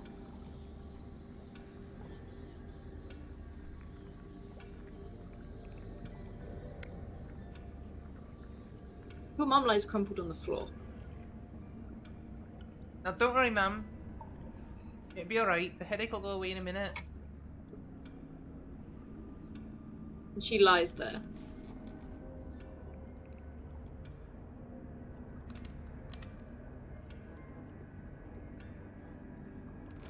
Can you roll another spot hidden for me, please? It's a success.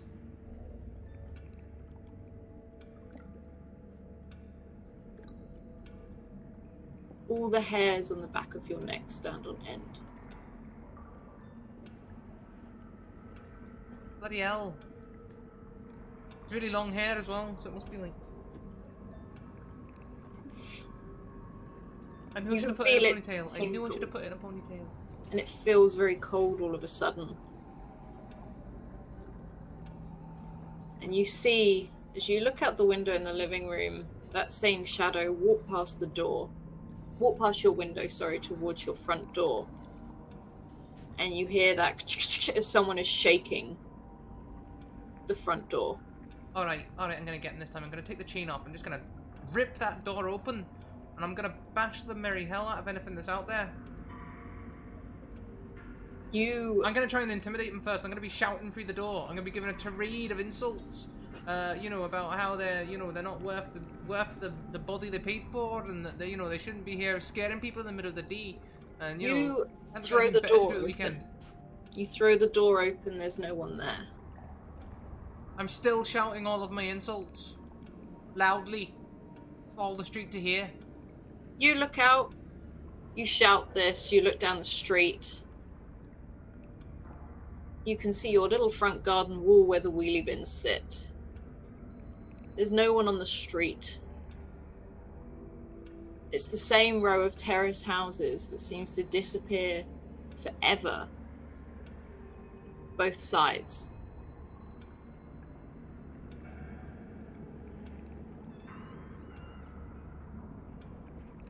That ringing happens again on the TV. That noisy beep. Right, look, I don't care if my mum is injured or whatever and everything else. This is bloody freaky. I'm walking to the shops. I'm gonna go and get myself another lager and some fags. Are you leaving the house? I'm leaving. Yeah, I'm just gonna go and take a break. I'm walking to the corner shop.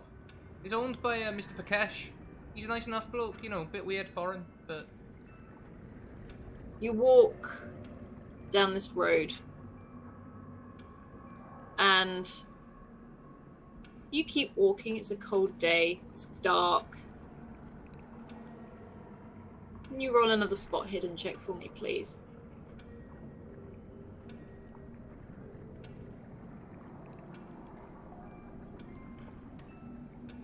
That's a fail. But I think I've got a lot of luck. We just won the Triple Cup and everything with Liverpool this year. So I reckon I've probably got quite a bit of luck. I think I've probably got quite high. Can I say 70? I think I'm gonna spend 8 luck to make that a success narrowly. Okay. You walk past these houses and you hear meow as this little ginger cat hops up on the wall.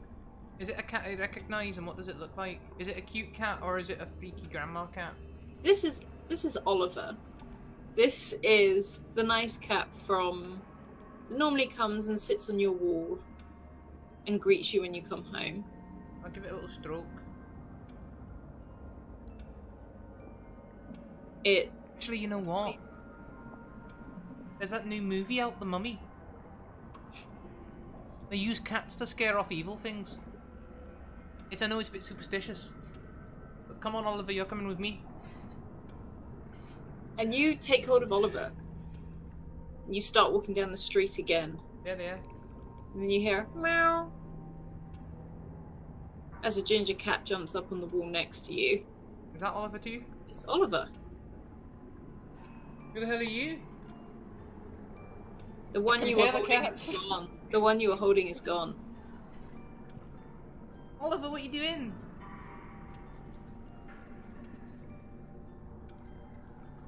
I'm gonna pick up Oliver. Now listen, me and you, we're a team now, alright? Gotta look after me. And you keep walking. And you hear meow as a ginger cat jumps up on the wall next to you. Is Oliver missing again? Yes. I'll sod him then. You notice each house you walk past is your own. You're not getting any further down the street. What in the hell? The corner shop's only 3 houses away. I've walked past like 20 now. Oh, bloody hell. I've lost my mind. I'll be sending the white coats out to collect me. Bloody hell. I'm just gonna sit down next to my wheelie bin.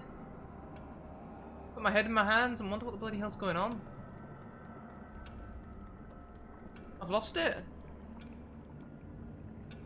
As you sit by your wheelie bin, you can see your living room window. This time the shadow's on the inside. With me, ma'am. Yes. I'm going through the window. You're going through the window. I'm going through the window. I'll throw the cricket bat first and I'm going through it. Well, then I want to brawl, I'd say. I'll give you a brawl, alright. I'm gonna spend 17 luck to make that a success. Okay. You throw this bat through the window. I've still got more luck than Bert. You throw this bat through the window, it smashes. For a moment, it seems to smash almost in slow motion. Tweeter Vecna donates and says, many eyes and tentacles for paws. Cthulhu. Okay.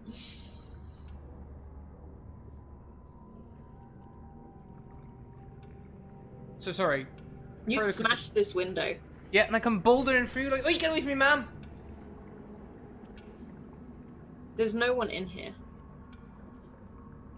The TV is still ringing. Alright, I'm gonna turn the telly off. As you turn and look at the telly, the little girl and the clown is gone. Nope. But the chalkboard remains. Nope. I'm turning the telly off. I'm pulling the plug out the wall. Nope. Why would you do that? I'm picking up a beer bottle and I'm smashing it over whoever just said that. In the doorway as you turn round is a little girl in a throwing red it. dress holding a clown. Nope. I'm going back out the window. Are you going out the window? I'm going out the window. No, I'm going to take the beer bottle that was sitting on top of the telly and I'm just going to throw it at her. You throw it at her and it passes straight through. Nope. I'm running out the window.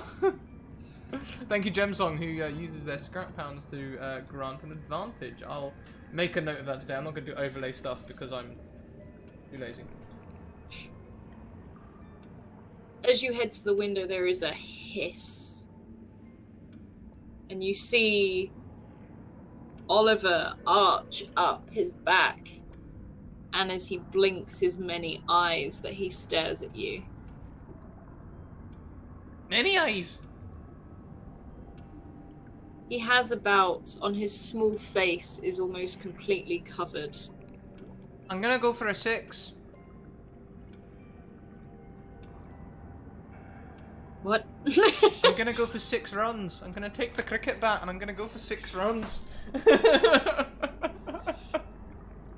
Oh god, you're gonna hit Cthulhu.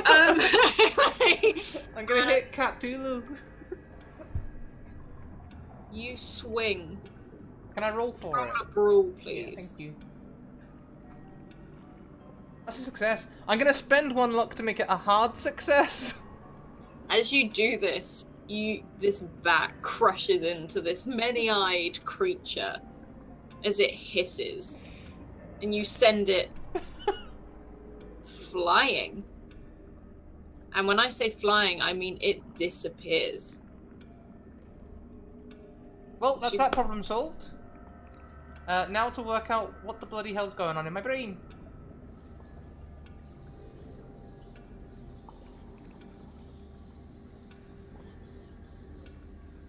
I feel like I'm losing sanity. Can I roll sanity check? I feel like I should. Please. I feel like I should. Starting sanity will be 75.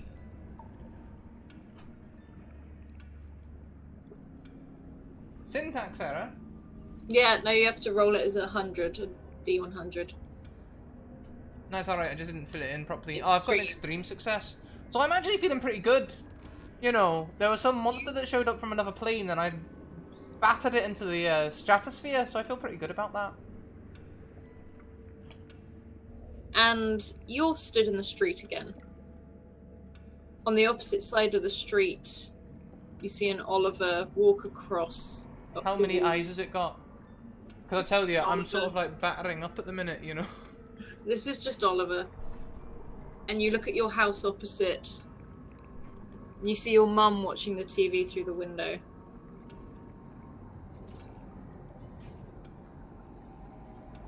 I don't think that's my mum anymore. I think I've lost my mind. You hear a shuffle. There isn't... What, is it like the Harlem Shuffle, or like... It's like an old woman walking down the road towards you. She's got her little plastic bags full of milk, bread, as she shuffles down the road. Do I recognise her? Is This that old look- Margaret from the road? I said, this looks like Margaret from down the road. You see her making this normal route from the corner shop. Well, even if you are going insane, that's no reason not to be polite. I'm gonna say, "You alright, Margaret? How you doing? Having a good day?" She looks up at you and she smiles. And she walks over to you. And that same male voice comes out of her mouth again. "Hello, pretty lady. We found you." No, I'm gonna hit her. Hum. Brawl, please.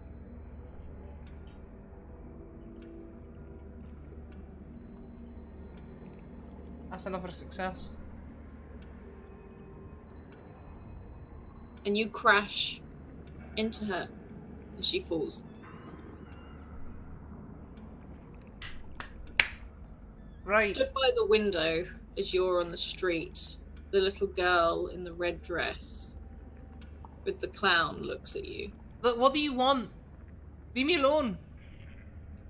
We just won the bloody cup. I'm trying to celebrate. And she stares at you and holds out a piece of chalk to you. I don't want your bloody chalk. I don't want it. What would I do with it anyway? She starts to climb out of the window. You stop that. Alright. Get back. I'm not afraid to use this. It's been doused in holy water once.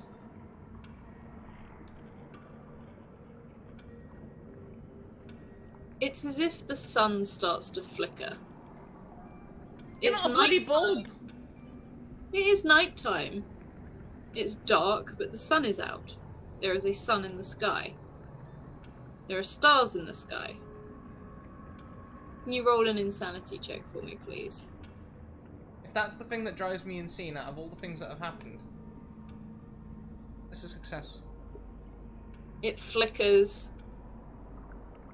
And with each flicker, there's darkness. And in that split second of darkness, the little girl is next to you. And I'm battering her around the head. You swing at her and it goes straight through. I drop the bat, and I sort of like fall back, landing on my bum. And she offers her hand to you. No, leave me alone. No, go away. And then she holds the clown out to you. Don't keep that thing away from me. It's the creepiest clown I ever saw.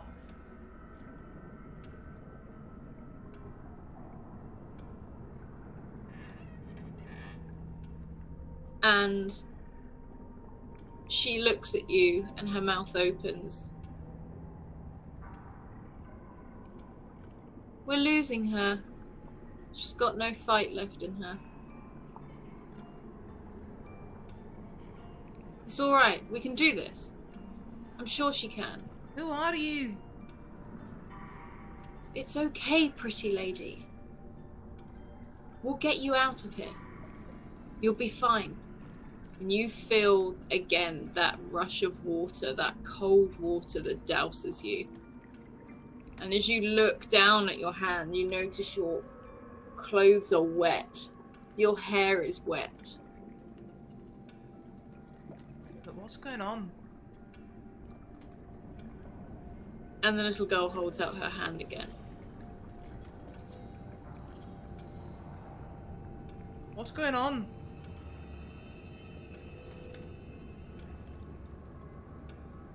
I don't want your help. Margaret stands up Oh, bloody hell. and walks away.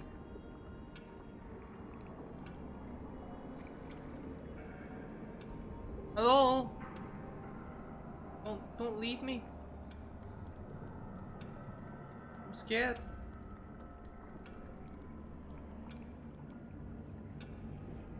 I think I'm losing my mind. I'm just gonna like sort of like shuffle back away from the clown girl and just put my head in my hands again. Yeah, you do this. And you sit there for a while as this sun flickers in and out. And you get colder and colder. And the little girl comes to sit next to you. What do you want? And she holds her hand out one more time. Why don't you just speak to me? What do you want? What is this? What does this mean? Is this a symbol? Is this something that's going to transport me to your bloody weird Tilly plane or something, where we all sit and play noughts and crosses forever with creepy bloody clowns staring at us? What the bloody hell do you want? She stands. She walks back in your house and closes the door.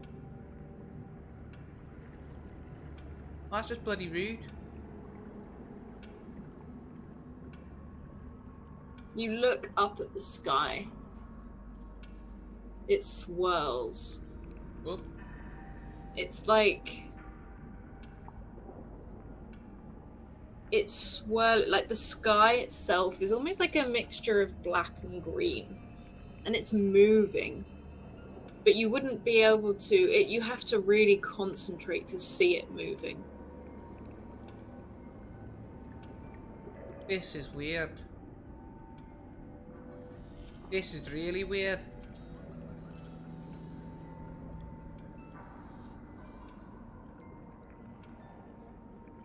Well, technically, I suppose the planet's always moving.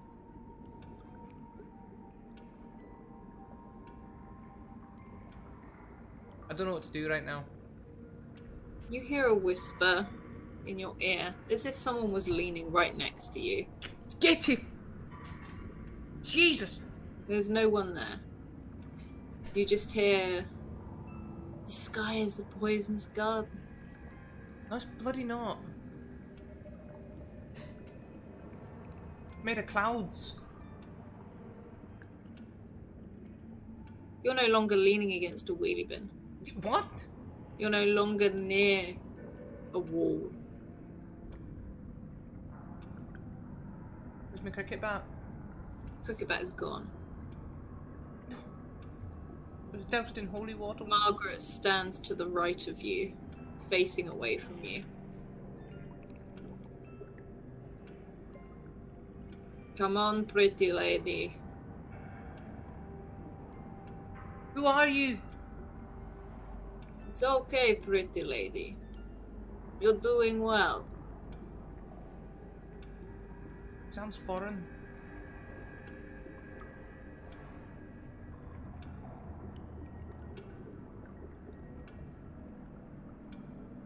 Why are you doing this?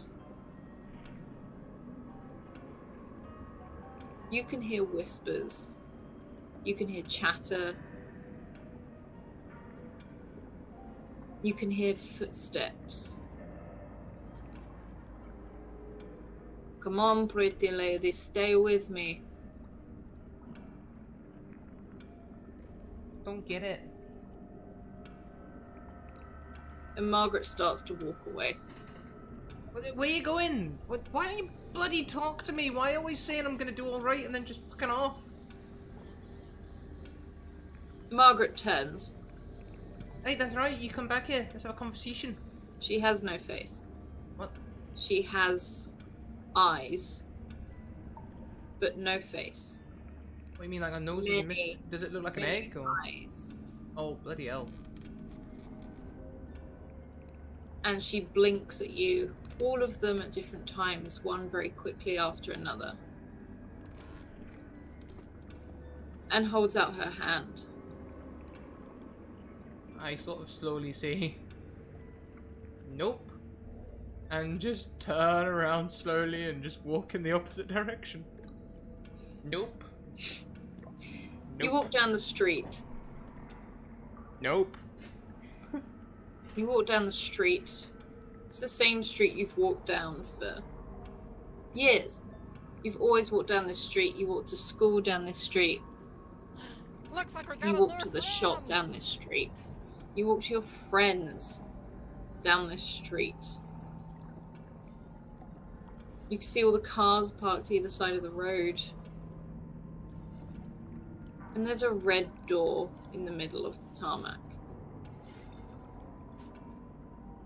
What, you mean just like on the tarmac? Like flat? Stood upright. Oh.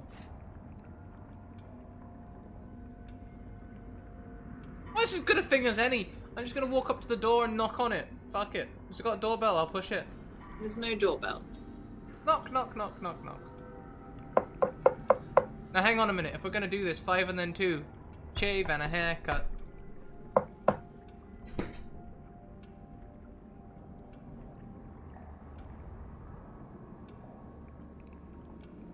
Gonna try the handle? The door opens. Hello? Got any Garibaldis? There's a corridor. Oh. If you look around the door itself, it's still in the middle of the street. Oh dear.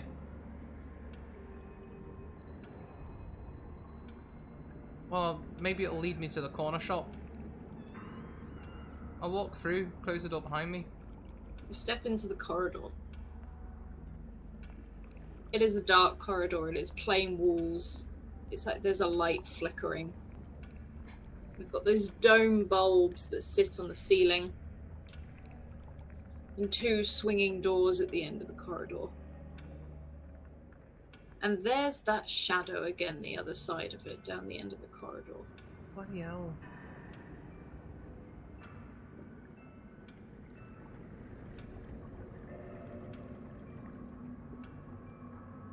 If I see the shadow at the end of the corridor, I'm just gonna like pick a random door in the corridor or like a gantry and just... There is no doors in this corridor. Even like a little alcove, I can just sort of nope in. Do a spot hidden check for me. I will spot all of your hiddens. I'm No, you spotting none of your hiddens. You're in a corridor. They are greyish white walls. Stop yawning! I'm so sorry. First stream of the week, everyone. Corridors that go down to these 2 large doors. On these walls is just a thick blue line that runs down the center towards these doors. Big blue line, this is like a police station or something.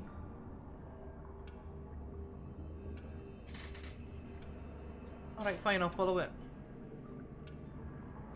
That shadow at the end of the corridor behind the doors. There's a slow wave. Alright, I'm gonna run at it. Alright, you wanna fight? What would McManaman do? He'd fucking take the fight to you, that's what he'd do. I'm gonna sprint at the door and I'm gonna shoulder barge my way through it and I'm gonna knock anyone out on the other side. You roll a brawl for me, please. That I can. That is a fail. You burst through these doors. There's no one there. You're in another corridor. The shadow is stood at the end of the corridor. I just grab anything and throw it at it. As you look on the floor, there are wet footprints. I mean, what kind of wet? Like puddles. Okay, so like puddly Someone footprints, not is drenched. not like blood or anything like that. No, someone is drenched in water and they have walked down this corridor. Alright, I'm gonna... And the shadow is walking away. And you can hear the squelch and the drip in this empty corridor. Sprinting after it. As you sprint towards this person, this figure, You see their clothes are drenched. Their hair is drenched. As they face away from you. Rugby tackle. Brawl, please. Gotta roll well eventually, that'll do. How are you tackling this person? Clumsily. I'm just taking them by the hips and trying to take them face down. What, you want to force them face down? Yeah, just like literally just boof. Yeah, you do this. This person almost crumples beneath you. Good. And you feel a splitting pain erupt in your forehead. They're trying to fight my mind. I'm gonna punch it. Are you punching? I'm punching it, yeah, I'm punching it. Where are you punching this person? I can see you are ready Right in to the head. run. Thank you, Gemsong, very much for 2 months as a $10 Patreon. You have $10 worth to spend in chat.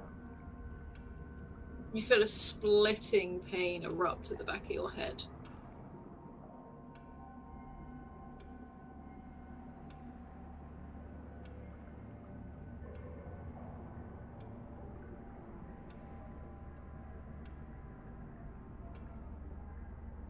Is there something behind me? No.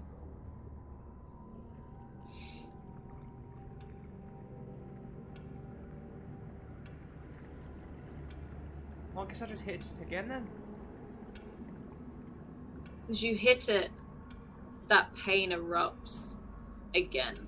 Where are you hitting it? Hit it in the head again. Your head explodes with pain like a headache. I'm just gonna crawl off it and just sit by the side of the wall and just hold my head. And this figure just lays there, still face down.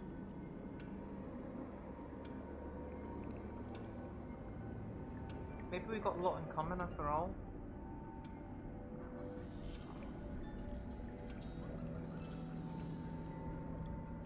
And you sit there.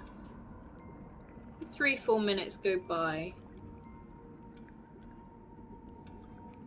And then you hear that squelch of wet clothing as this figure starts to rise. And the arms and the legs look slightly disjointed as it tries to crawl away from you.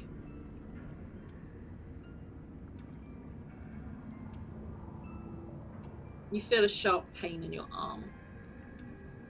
Can I see anything? You don't see anything.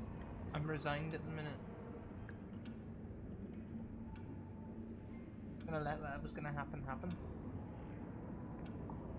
And this person walks away, hair still covering their face, and sits up against the wall and holds their head.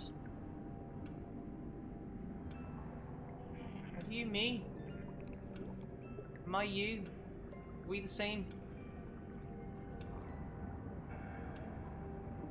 As this person turns to look at you, you are face to face with yourself.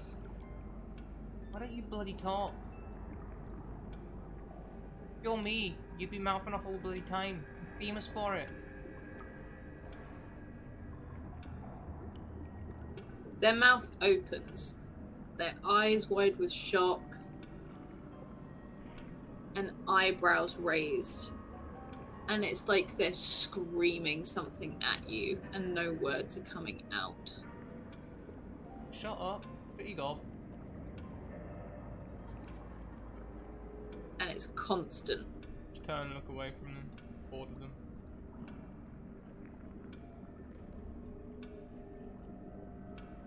They stand, and they run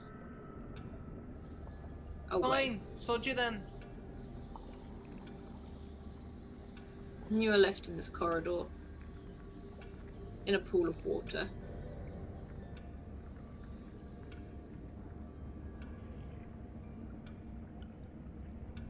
I'm just gonna sit. I don't want Margaret to find me again. I don't know where the bloody hell she is. Or my mum. We just won the World Cup. Well, we just won the Champions League. And the FA Cup. A TV flickers on in front of you. As you sit there, you feel lights slowly blinking on, like something. You've just turned on this set of lights and this corridor starts to light up. You can see in this corridor 3 chairs and a TV. But the news is on.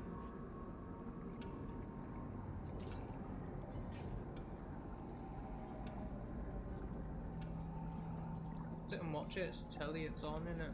What's your last name? Phillips. You see on the news police cars, police tape,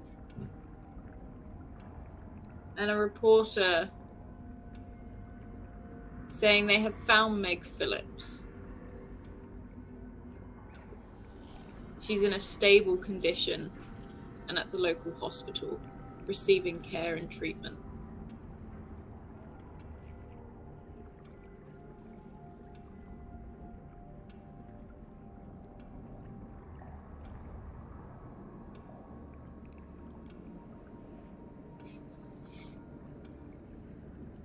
You hear the swing doors open. You see your mum. She's got her Liverpool scarf on. She's walking down the corridor with her handbag. She's got a coffee in one hand. She looks like she's been crying. And she disappears into a room. She walks straight past you and disappears into a room on your right. Follow her? The door swings open and shut as you look into a room and you're laying there on a bed. You hear that same beep from the TV, but it's coming through a heart monitor. Bloody hell. And your mum is sat next to you and she's talking. You can't hear her. And a man... Sorry, go on. I'm gonna step out. I'm gonna try and like go and get on the bed. I'm just gonna try and like doppelganger myself. I'm just gonna throw myself at us and hope that we merge. As you lay on the bed, you effectively lay next to yourself. I'm gonna like banging my head against it, trying to get inside myself. And a doctor comes in. Hello, pretty lady. Don't worry, we found you. We'll get you sorted. You're making a good recovery. Don't feel like I'm making a good recovery. And he starts to check vitals. He's checking the machine. He's talking to your mum.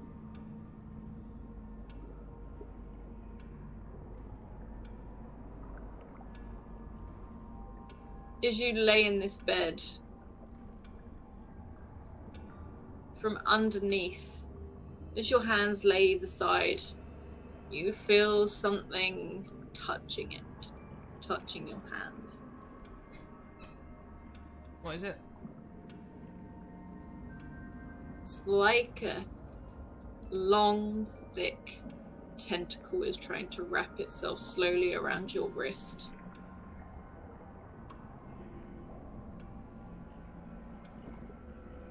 And your heart rate monitor starts to flatline. I'm gonna take the tentacle off, get it off it. It starts pulling you, trying to pull you off the bed. Is there anything around that's sharp? You can see some pens and things like that as this thing starts to, as another and another of these tentacles slowly start wrapping around, one around your leg, one is reaching for your waist to pull you under. Your mum and this doctor are not reacting at all. Anything I can grab, a bedpan, anything. I'm just gonna start beating the merry hell out of it. Roll a brawl, please. Hard success.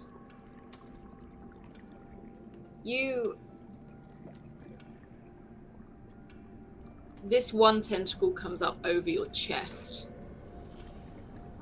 Get off my chest. And you start whacking it.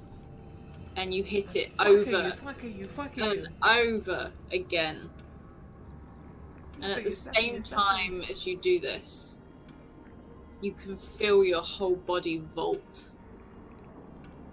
You hurt. You really, really hurt. What's going on now? I look at my other tentacle body. Disappears. Good. Get out of here. Show And you who's boss. you sit up with a gasp. You sit right up. You feel all these wires tug against you, against your skin. Thank God I'm awake. As this doctor stands there with a defibrillator.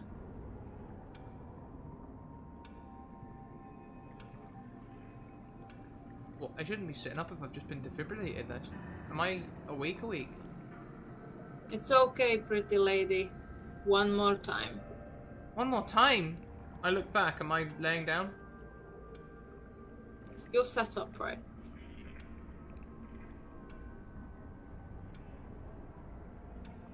And that's where we're just going to leave this. Okay, so let's talk about some of the techniques that Alice used there, and That was horrible. There was no prep. It wasn't. It was amazing, baby. So let's talk first about the shadow and things like that. So from very early on, Alice used a lot of horror techniques there to build tension. So, for example, when I was trying to look and see what things were, Alice just wasn't telling me, which is a great way to build tension. People immediately feel comfortable when they can see what something is, and we all know this. Hey, Mike, welcome in. Thanks for the host. Hello. So we all recognize this. We've all been camping. Yeah, that noise. You're like, what the fuck is that noise? Right outside the tent, it sounds like a fucking grizzly bear or something. What the fuck is it?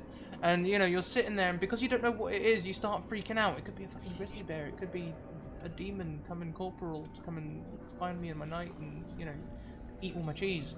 But then you go and have a look, and actually it's just a badger snuffling around.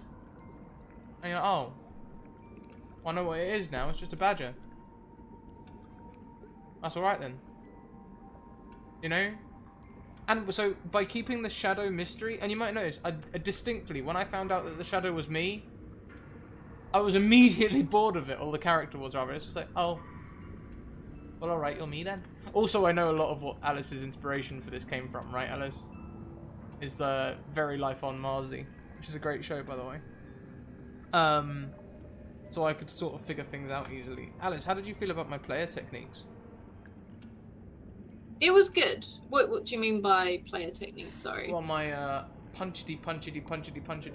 No, it was good. I won't lie. When you've got a punchy character in Call of Cthulhu, it's very difficult. Stop. You know I can't do it. It is a difficult thing to do because you can't build up so much tension. It's very difficult, and I did enjoy it. You did it perfectly. By making the little girl unable to be hit, you swept the rug out from under me. I made it available for you to hit certain things. Mm-hmm. Oh yeah, placate my need to punch things, but at the same time. So that when you couldn't touch something... It's worse. Okay, hang on. I won't lie, that was really difficult and very nerving the entire time. I'm a prep person. It's not the best thing I've ever done, but it wasn't as bad as I thought it was going to be. I love doing improv. I know you do. I do like improv to an extent. I think I fear improv when I'm a DM. When I'm a character, it's fine. Normally... C-Suite Intelligence in chat saying there was a bunch of tension. There was loads of tension in there. Oh, I was literally about to say I feel like I could have built more tension. Like... Because I use a lot of music as well. Mm-hmm. in my streams when I'm DMing. Yeah, it was difficult. I enjoyed it, but I don't know. I mean, like if I was doing Okay, let's not stop worrying about it. You did great. Let's go back to analyzing the techniques that you employed. So the first thing that Alice did was she asked who I was with. She got me to describe someone. And because she knew I was in my living room and I'd just finished watching the World Cup, or whatever the hell it was, then she knows that the person must be dear to me in some way. It could have been a boyfriend, it could have been a family member, it could have just been a friend, either way. She gave me something to attach to.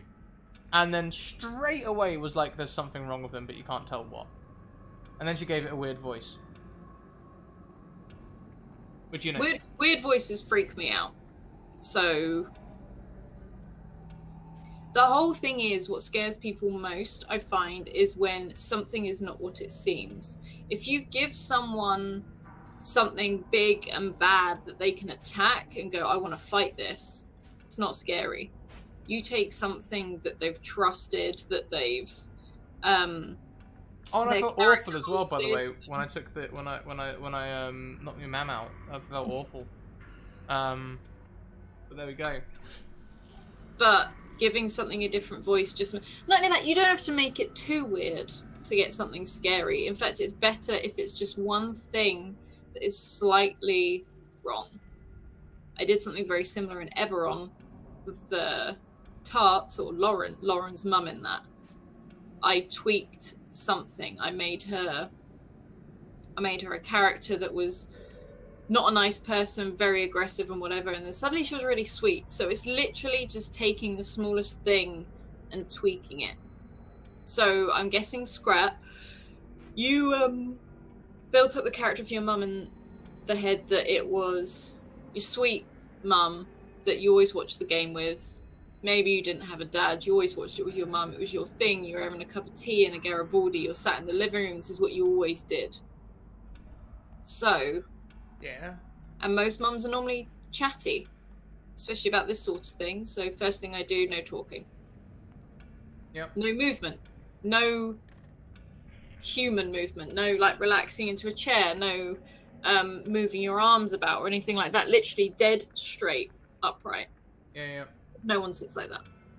Yeah, it's you created a real You give it a robotic feel. No, not robotic, that's not the word. It's like surreal. You make it feel surreal very quickly.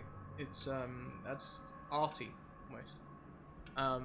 But yeah, that worked really well. So I go and try and do something normal. I try and go make a cup of tea instead.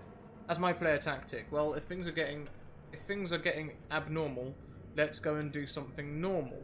And it plays well against Alice's style because it just gives her more and more and more things to make weird. I think you thought I was going to do something to the tea. Oh, like no, you thought something weird was going to be going on with the tea. That is the beautiful thing about you being a planner, is you think I think. Yeah. So I don't think at all. I just go from one thing to the next and do whatever seems logical at the time. But like little details, like so the shadow at the window, put it that way, in the kitchen. First of all, I described the window. It's a small window. Mm-hmm. It's got a lace curtain, it's frosted glass. So you build up this is what it looked like. Now there's a shadow in front of it. Mm-hmm. Just builds the image so you can see it. And it almost gives that shock value, but it's not a shock value, I find. And then of course I immediately go and lock all the doors. Mm-hmm. And in that sense, God knows what happens if I start stabbing everything. You put the other thing is, by locking all the doors, sometimes you can create the fear that makes people lock all the doors, and now you've got the character in an enclosed space where you can do more, where you can introduce that child in the red dress and clown. Ugh. And then they have to roll more to get out. Ugh. Yeah. What do you guys think in chat? We're going to do a proper interview later on today. At 10 PM EST, I'm going to interview Alice about her campaign prep and how she sets up all the wonderful things she sets up. We'll be talking about Eden, we'll be talking about Argo, we'll be talking about Eberron, all of them. But if you've got any questions about our little piece of improv that we've just done just now, let me know. Otherwise, we're probably going to wrap soon, I think. People are genuinely saying it's awesome and that they loved it. Do you have any questions? Do you have any questions for Alice? Good and creepy. Good and creepy. I like creepy. We know. No, like, I don't mean like I like horror. I mean, I Alright. like making it a twist. I like it when the red juice comes. It's red water, but okay. You know what I meant. Did you ever think of having it end in death? Yes. But there was a great possibility if we kept going that Meg could have killed herself by doing something stupid. But I figured I'd leave that on a handle, like on an edge, because at some point I would love to run a Call of Cthulhu campaign, and I don't want to give too much away, especially if Scrat's in it. So Alice is another one of those that always mind fucks the players. Yes. I like the small details you did, adding in things that cause natural memory triggers. Ooh. Eris, thank you so much. We'll see you soon. well, this is the thing. To put someone in a situation that could almost be slightly real to them. So little details like the kettle steaming or boiling or whatever. Everyone has seen that. So you can picture it far easier. Everyone has that in their home. So you immediately think, hang on, what if this is like my home? Okay, like I added details like the lace curtain, the frosted glass, but that's very stereotypical of the old terrace houses in like Liverpool, Manchester, all those sorts of places. So it's that almost like that slightly older Alice, 70s house feel. what did you think of my accent? Oh, when you started it, I was like, why? 'Cause I can't, like, to be honest, sometimes I will just be like, I'm going to write off I'm going to make that character creepy because I can't do a Liverpool accent. So your mum was originally probably going to talk just for once. I was going to have her freeze up or something. So now we get to the root of why the mum really didn't talk. Oh no, she was actually going to do something different. Yeah. But at the same time, I thought no, because silence is terrifying. Because Silence the is person doesn't scary, know yeah, what's that's true. coming.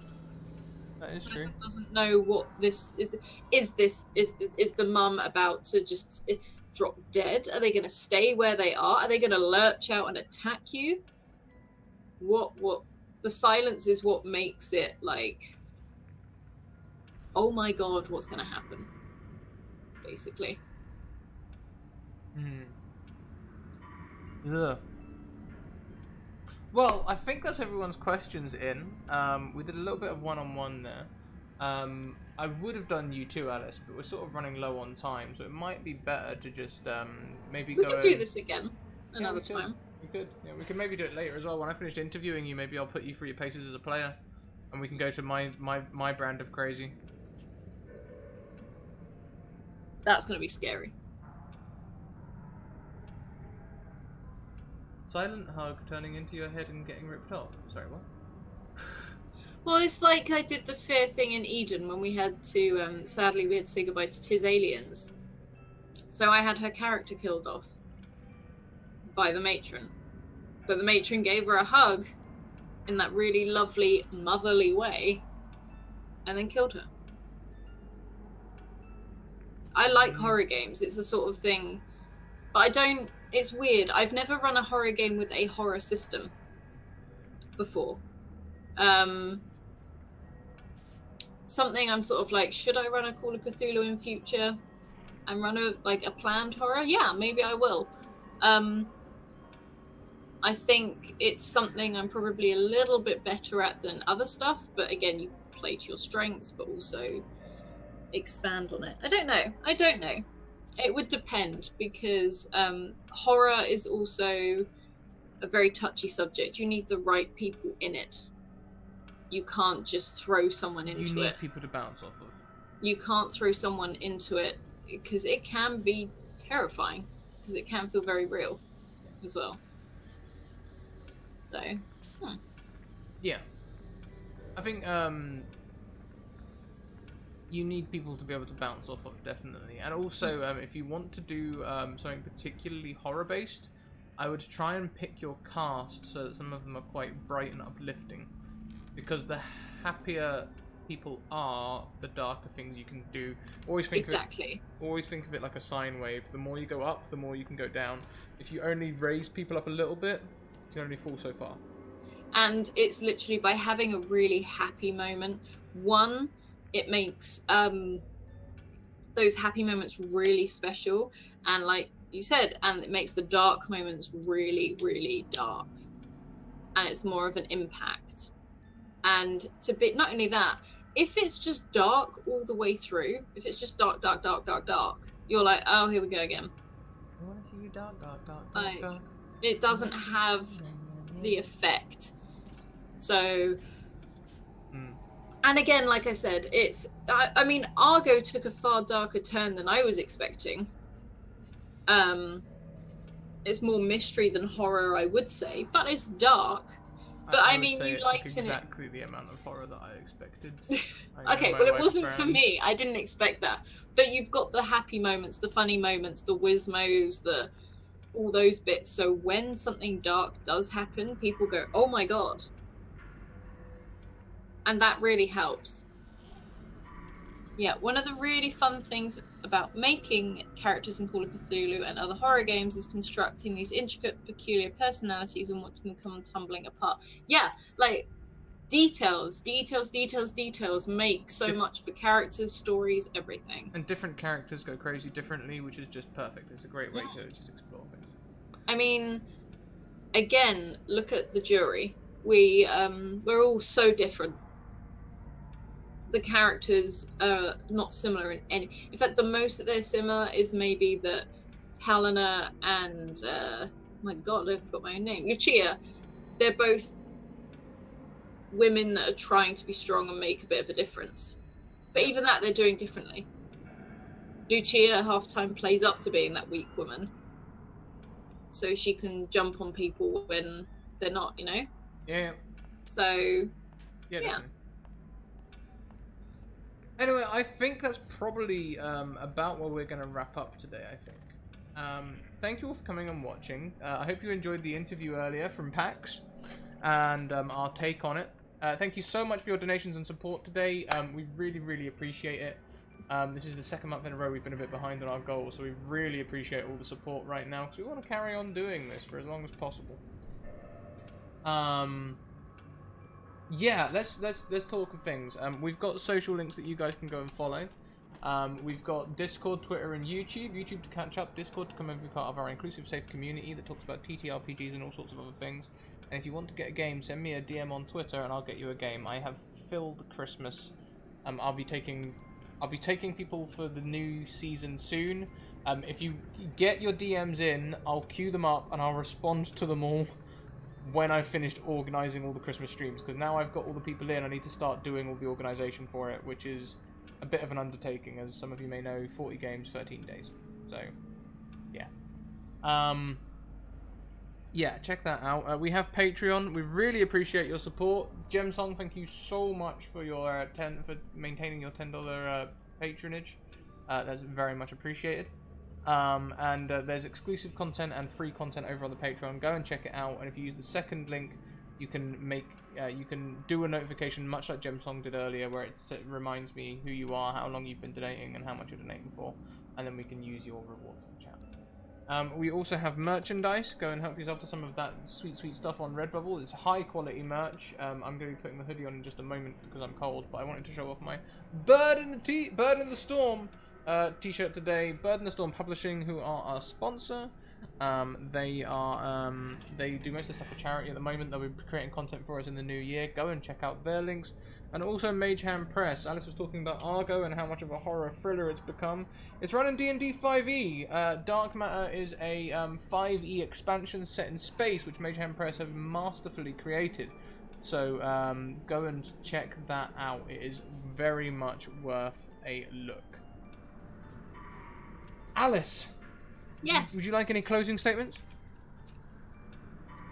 At some point I want to run a Call of Cthulhu. I haven't decided whether it will be the 7th edition with all in the 1920s or whether I go Pulp Cthulhu. Pulp Cthulhu, what is Pulp Cthulhu? Just as a... It's basically just like high-powered Cthulhu. It's like you don't like play it can be in any people. setting, can't it? Yeah. Yeah, oh, yeah, like Don did one in space for us. I think Greg runs Project Athena and Project Kronos and like Yeah. the It's the walls, 30s or isn't it? something like that, the 20s, Walls. 30s. And yeah, I think season 3 we should get you. We'll get you the Cthulhu book, and we'll get you playing Call of Cthulhu because you'd be a great DM for it. I think I would like to run a Pop Cthulhu maybe in season 3, and just. This is the thing. Like, we're still planning for season 2, and I'm writing for season 2, but I'm having to think, what am I going to do for season 3? Like, I have to think that far ahead, and I do think I want to run a Cthulhu. So I would like to bring that to the table because I've got so many setting ideas. Yeah, as well. And you can do it anywhere. I've posted your links in chat, so guys, check those out as well. Alice is also a photographer. She does take a job anywhere around the world. Admittedly, sometimes the price increases for flights, but she will give you a quote, and it might just be affordable. So check out Alice. I want Cthulhu in the 80s. That's one of the settings I want. That's one of the settings I want. Like 80s, 90s. So much happened around them. Oh, yeah. Well, that is everything. With the jury crew? Maybe. Who knows? Let's see. Today we are going to go on a little raid. We don't really have a raid Warcry because we don't do that. So let's just say greetings from the Academy. That'll do. Not just Cthulhu. Not just cat food, no. We'll say so. We'll try and make it something a little recognizable. I've noticed that quite a few people get confused by our war cries, so we'll just say greetings from the Academy today. We'll just try that on for size. We'll just try doing something a little different. So greetings from the Academy. We are going to head over to Goldheart Gaming, where DM Leo is currently running a game, and she has our good friend Tahina over there. Playing some Ravenloft. Playing not Strahd, Curse of Strahd. So yeah, we'll head over. We'll fill the chat with hype, and yeah, thank you all very much for viewing. I look forward to the next session in 2 hours. We have Eberron, where we will be going back in time, it would seem, to check out some player backstories. We will see you in a couple of hours, everyone. Keep on evoking emotions, and we'll see you later.